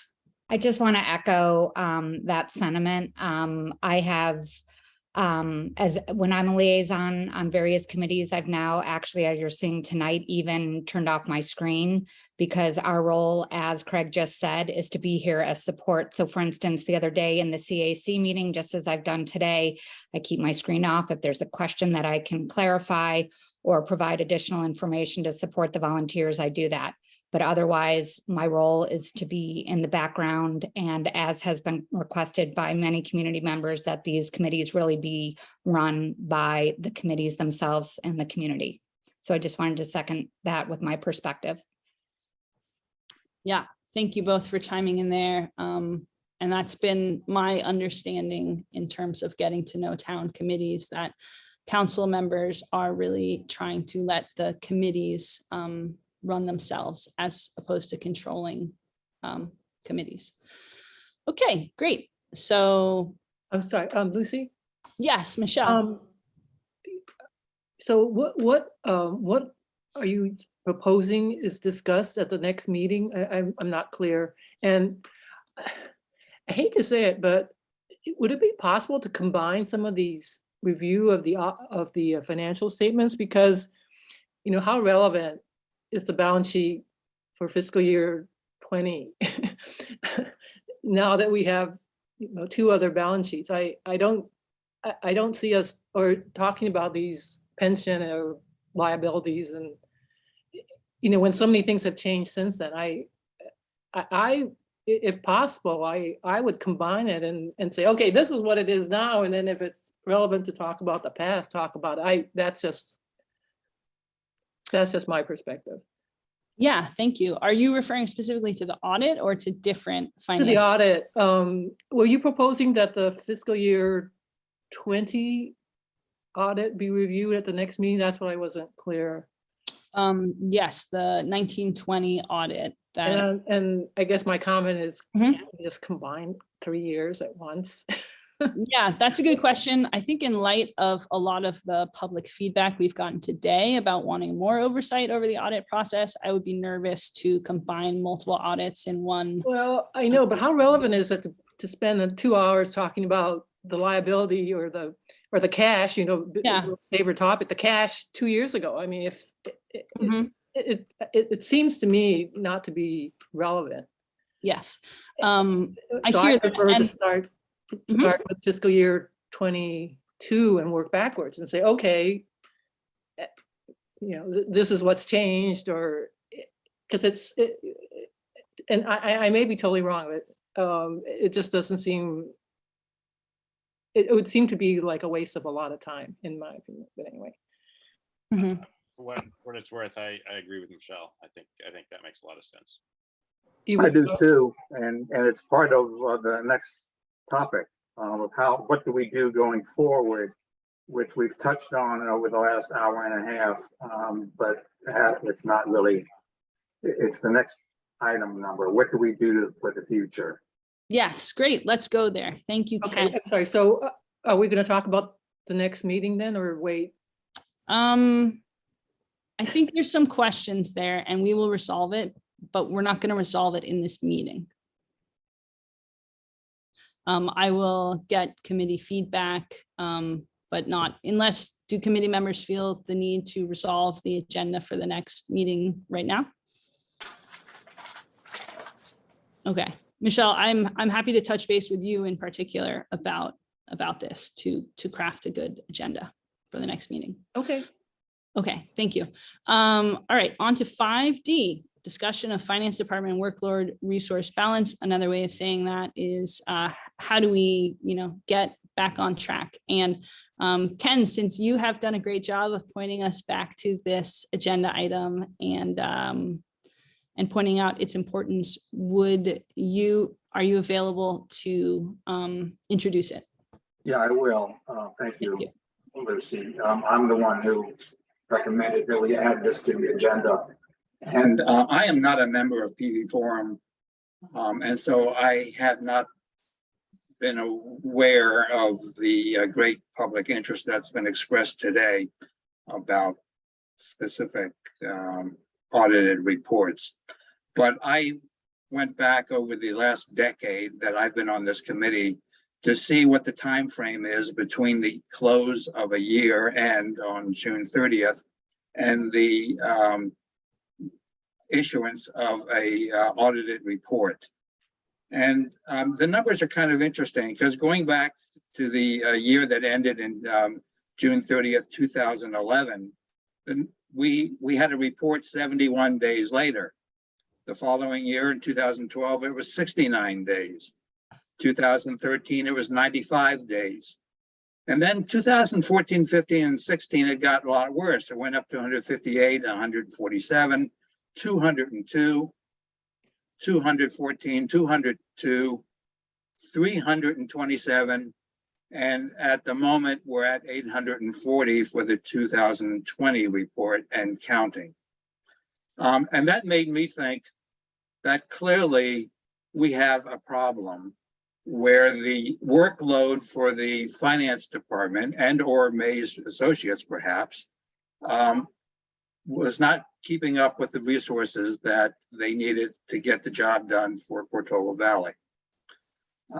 And so thinking about this, I also realized that our committee made a decision a year and a half, 2 years ago, to add quarterly reports, financial reports, which never were made.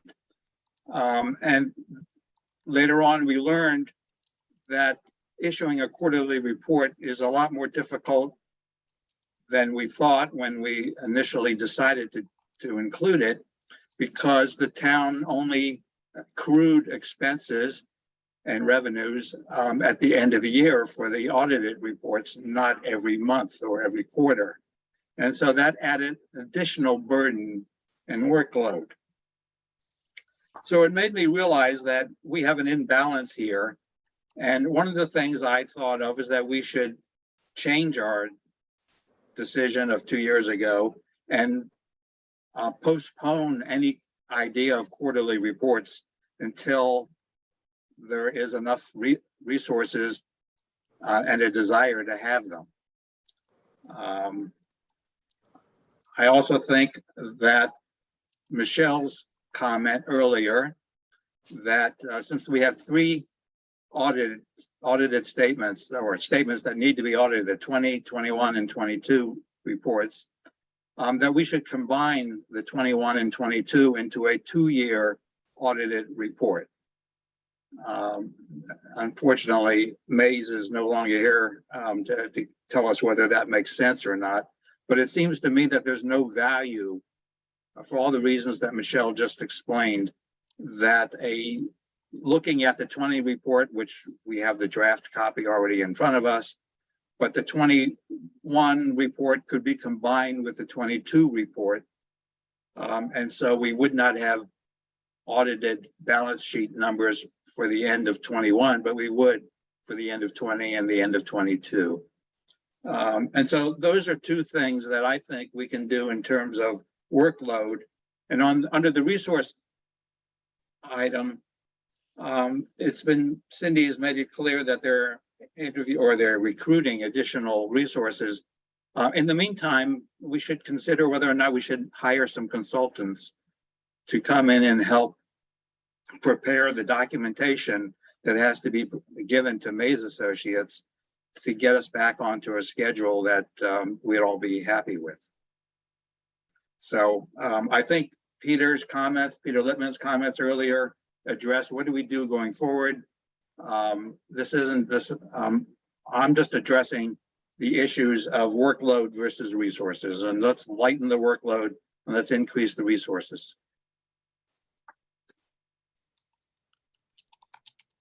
Thank you, Ken. I think that makes a lot of sense, particularly work that isn't essential, whereas closing the books and auditing in a timely way is essential. Having less work to do is the easiest way to more resource. If I may make a comment. Please, Jim. My only concern with this, and it sounds like a good idea, and it's possible it could be done, but we made a major overhaul of the financials from June 20 to July 20. So I think it would be easier to finish off the 20 audit and then combine 21 and 22. I agree. 20 and 21 is going to be a lot more difficult to do in a short time frame because we completely overhauled the chart of accounts. So that's just my thoughts on it. Thank you. Are there other thoughts? Well, without getting into the technicalities, I don't, you can have separate reports, but maybe we can discuss it all at once. Mm-hmm. If that's easier. I'm sorry. I just think it can't be relevant wasting time talking about 2 years, 3 fiscal, 3 fiscal years ago. Yeah, I think though that many members of the public want to make sure that somebody has checked into those numbers. Now we can combine it all into one big report because then we've looked at it all. But if it takes us more time to do it, I say we just have a lot of extra meetings and get it done. Because we really Well, it's been audited. That's what it means. It means independent people looked at the numbers. That's right. So, but we should. I'm sorry. What's the concern? What's the community's concern? I guess I don't. Yeah, let me just say, I'm not sure, maybe this is a question for town council, but I think we're already probably out of compliance with the state laws regarding when these audits should have been completed. So if we wait for the 22 audit to be done, you're already probably a year past when it should have been submitted to the state controller or whoever gets these things. So now you're going to be at least 2 years behind on the 20 audit. So my only concern is 20 is so late, and I agree with everybody's comments on why it's late and it shouldn't have been late, but I'm concerned. I think we should look into the regulatory issues here and whether we're pushing the envelope going that far out on 20. Jim, this is Jeremy, I can speak to that. And I hope people would consider this an obvious conversation that I've had with our town council. We are not out of compliance with the state. We have submitted to the state unaudited financials as required by state law on a regular basis. So we're in good shape there. Okay. Yeah, but there's no issue. Counties have different rules, I guess. So are there any rules that prevent us from combining 21 and 22 into one audit? And would that really reduce the workload for finance staff? Should cut it in half. Yeah, I'm not sure. I worry about the effect, if the effect is to delay the actual audit process further than for people who aren't involved in the minutia of what we discuss here. It just looks like more delay at our basic financial hygiene, and doing the audit is a thing that is supposed to happen very quickly. It hasn't happened. I think we just should dive in and make it all happen as quickly as possible and then create whatever efficiency gains we can going forward.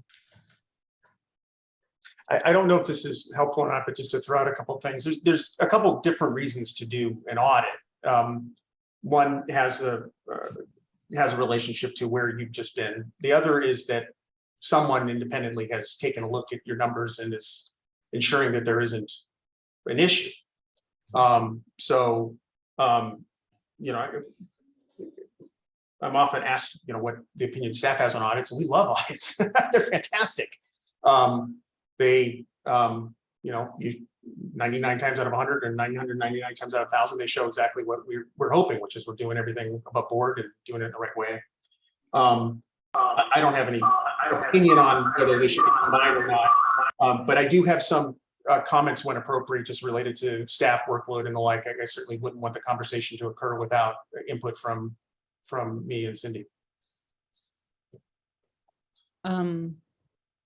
Yeah, unless there are other comments specifically about these audit ideas, or any other comments related to Ken's suggestions and questions from committee members.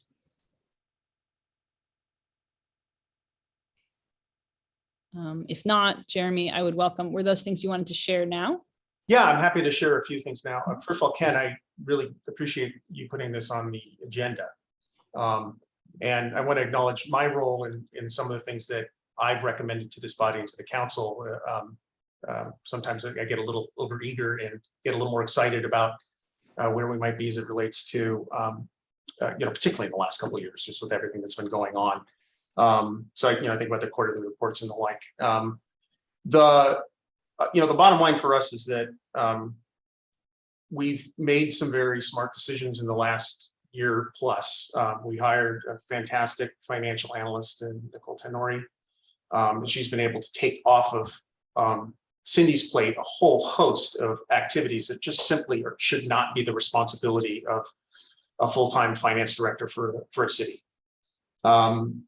So as you can imagine, back in early 2021, Cindy was doing everything: payroll, the minor audits related to our community hall, which take forever, everything in between. HR is a functionality that Cindy's had to do for a number of years that takes up more time than anyone can realize. We've started with the hire of our new assistant town manager. We're looking to have him actually take over some of those responsibilities.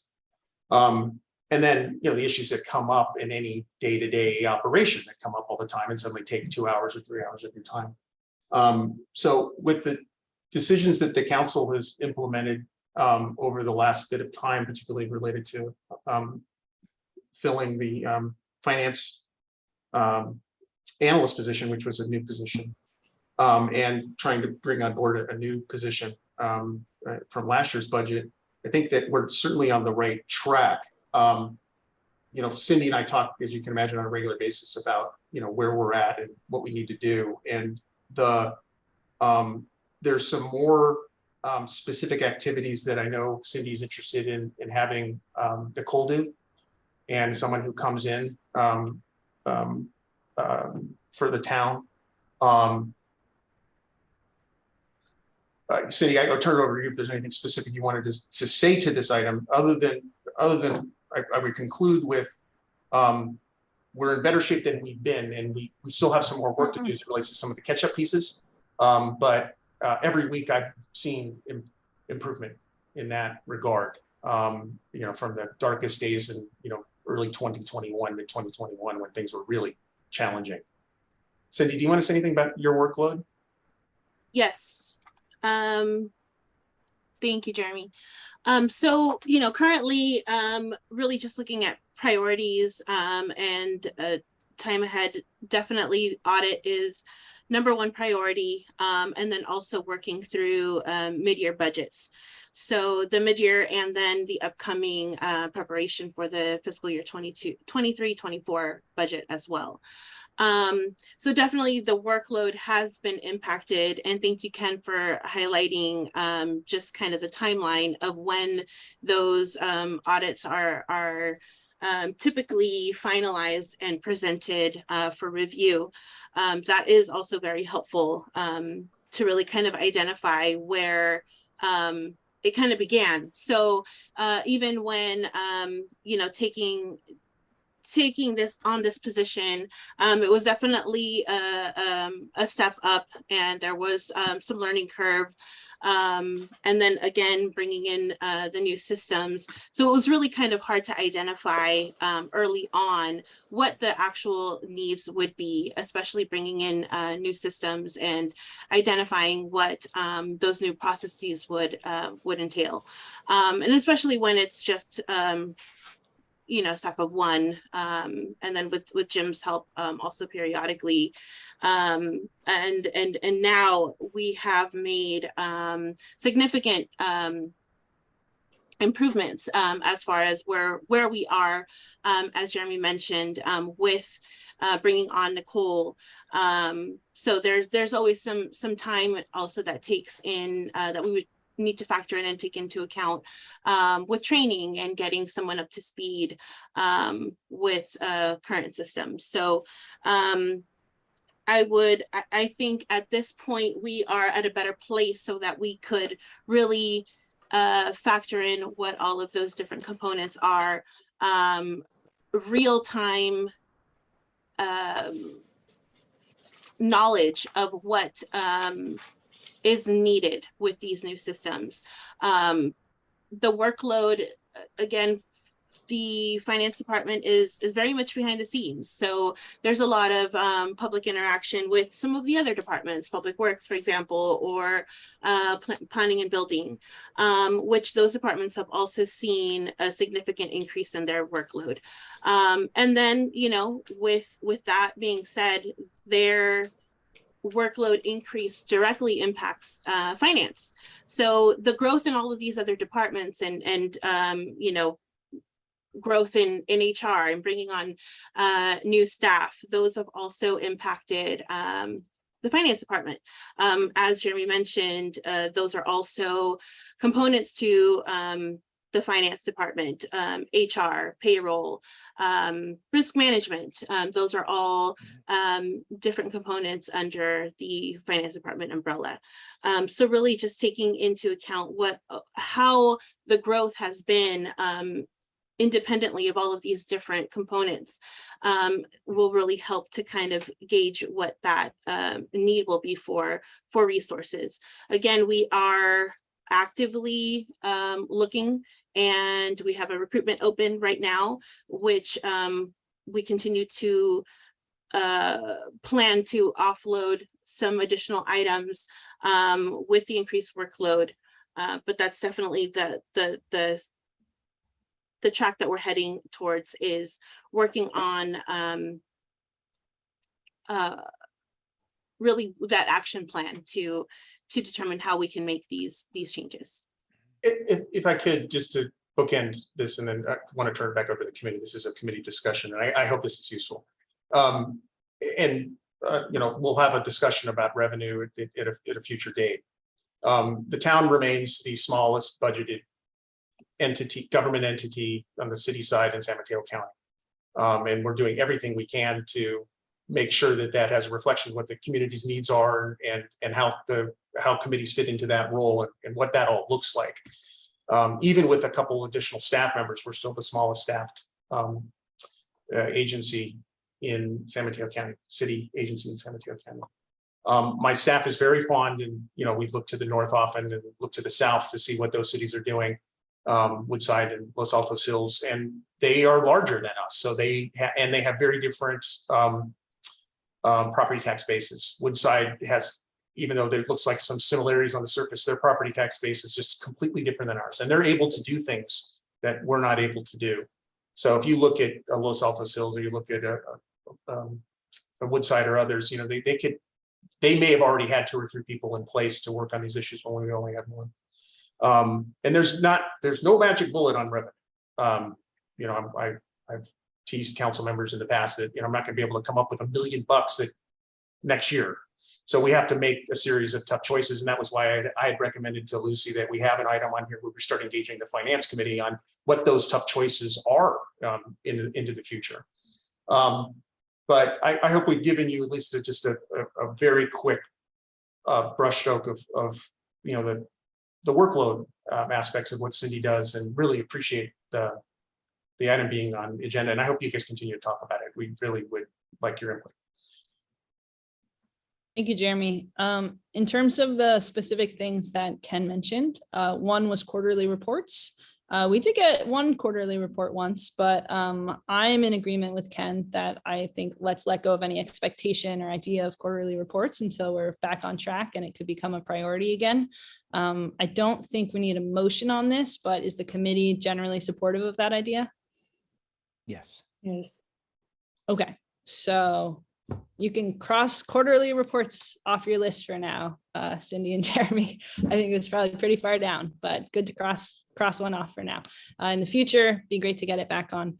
In terms of staffing, it sounds like Nicole is getting into the norming and performing phases and will be able to help be more effective, and that the town is also actively recruiting more staff people. There was a suggestion about temporarily hiring consultant help in terms of getting us back up to speed.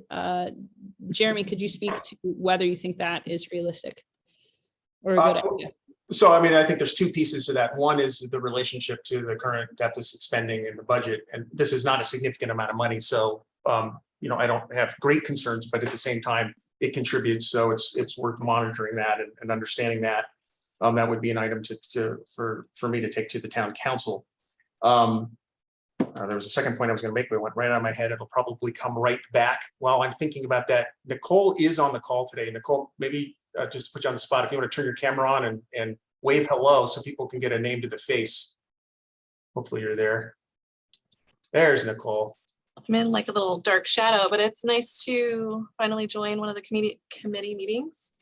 For those of you that I have not had the pleasure of meeting previously, my name is Nicole. And as you already may have heard, I am the finance analyst here, and I've been here for about 1.5 years. And it's definitely been a year of transition and improvements and developments within efficiency and processes and procedures. So it's definitely been an interesting ride so far, and I definitely am looking forward to the future growth of our department. Thanks, Nicole. The other thing I wanted to mention briefly is that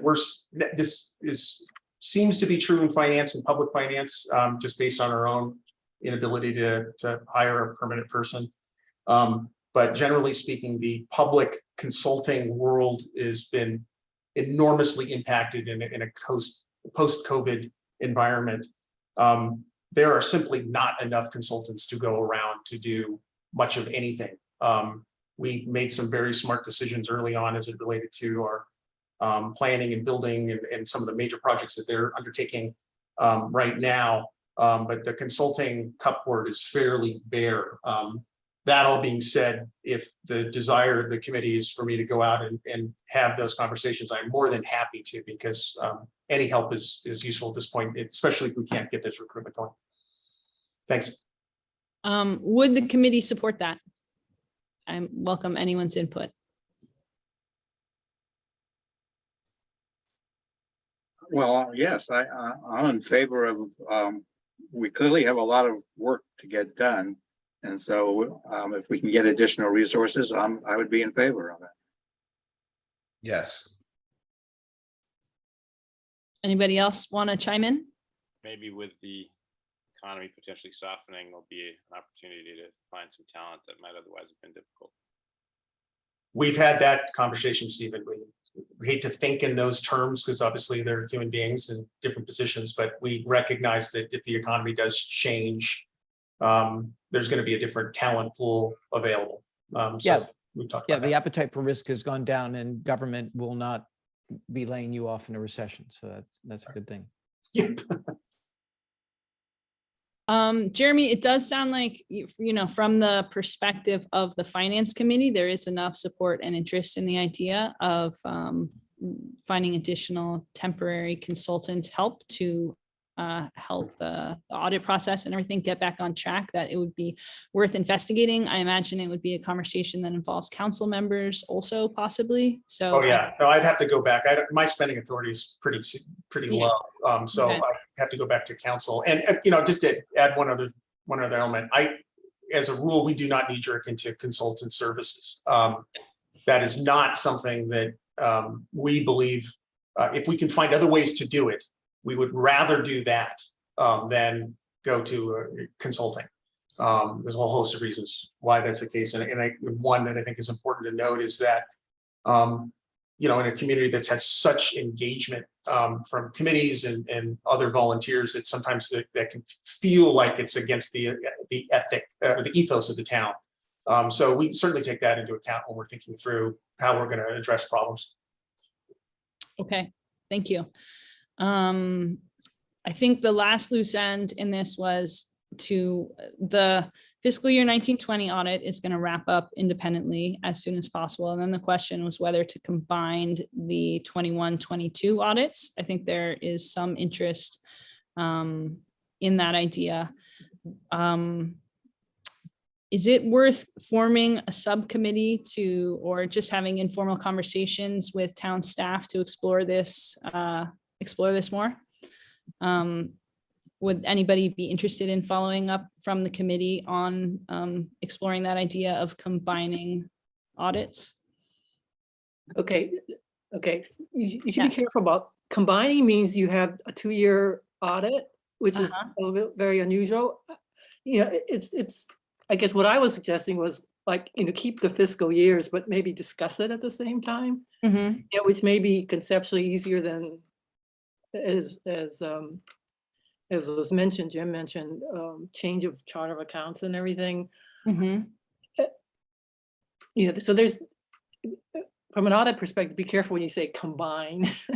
Okay. I mean, that means a 2-year finance, Yeah. I would keep everything the same, but at least at the committee level, discuss maybe more than 1 year at a time. Okay. That sounds, thank you for that. I think there's also the perspective that, you know, people want to see these audits come to the light of day sooner than later. So as soon as they're ready, it would be good to bring them to the committee. I have a suggestion on that, Lucy. You know, if the committee's desire is to review the 2021 and 21-22 at the same time, Mm-hmm. the committee can do that, but we can still release a draft document when we receive it. We can still put that out into the public. Oh, that's great. So once it's finalized, we can just put it online and say that the committee will discuss this at a future date. Okay. I hope that helps, but I think that might be just a simple way to address both those needs. That sounds good. Yep. Yeah, that helps. That addresses my earlier concerns. Okay. Yeah. And we'll just want to make sure to really get that information out to the public when it's available and broadcast it. Okay. Seemed like there was enough head nods there that that is support for that idea. Anything else on this subject from committee members? Ken, it was your agenda item. I don't know if there's any, if it feels resolved, anything lasting. No, I don't with that. I mean, my concern was not with the committee's time. My concern is with staff's time and effort. And so that's why I wanted the 21 and 22 reports under the assumption that putting out a report for a 24-month period would be faster and no more expensive than a single 12-year report. And so 2 12-year reports would take longer and cost more. So that was my objective, not to limit the amount of time that we spend as a committee discussing it. Yes, understood. Thank you. Okay, anything else from committee members? Okay, we have a couple comments from the public. Rita. Thank you for taking my comment. for businesses and for finance groups and audit groups, the past 3 years have been pretty unique. Rather than year after year, maybe 2008 was unique on its own, but the past 3 years, each year has been unique with COVID dollars. This town, as small as it is, still received quite a bit of money, from the Treasury for COVID relief. And it would be nice to have those financials as soon as possible, showing the balance of that money, because of course the Treasury Department is on the hunt of who didn't spend the money and who didn't check this box or check that box and whatnot. And also we have had several consultants in our town in the past couple of years that we're getting reimbursed from this one and reimbursed by that one, but all of that stuff has to be accounted for. So with the delay of the books closing and the audits, perhaps the type of consultants we need to hire are, forensic consultants, and they're usually available, for a price, but they're usually available. And I feel that, the people in our town, they're fiscally responsible, which is one of the reasons why they're in this town. And it would be a shame, it's a shame the way things are right now, the current state of affairs and the finances in our town. And as more money, I was in one of those meetings and people were talking about taking money from the reserves. How can we take money from the reserves and increase fees when we don't know what we have right now? And it makes it hard for me I don't have a say in voting saying, yes, increase the fees. Yes, take money from the reserves. I don't have a say unless I run for election. But other people are watching, and this group, I would really like to see this group have more voice in that, because this group, they're just citizens in this town, and they're getting blamed for the inability for themselves to be able to make decisions. Thank you, Rita. Caroline Vertonghen.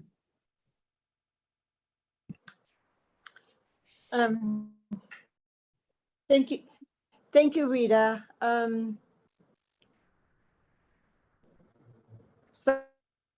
Sorry, I had to use two features. Can you hear me now? We can sort of hear you. Go ahead and try. Great, thank you. I would like to raise a concern. Caroline, we actually can't really hear you. Let's make sure that you not make a promise. Can you hear me now? Not really, but I heard the words not to make a promise. So I am guessing you're echoing the good sentiments that people, including committee member Savage, shared, that to not overpromise and to communicate well when things change. Thank you. Yeah, thank you. But also we want to say, no, that we had expressed our concerns prior to the COVID in 2019 when that new system was proposed. It was promised again that it would not add staff and resources, it would actually reduce. We were already in several years of a deficit.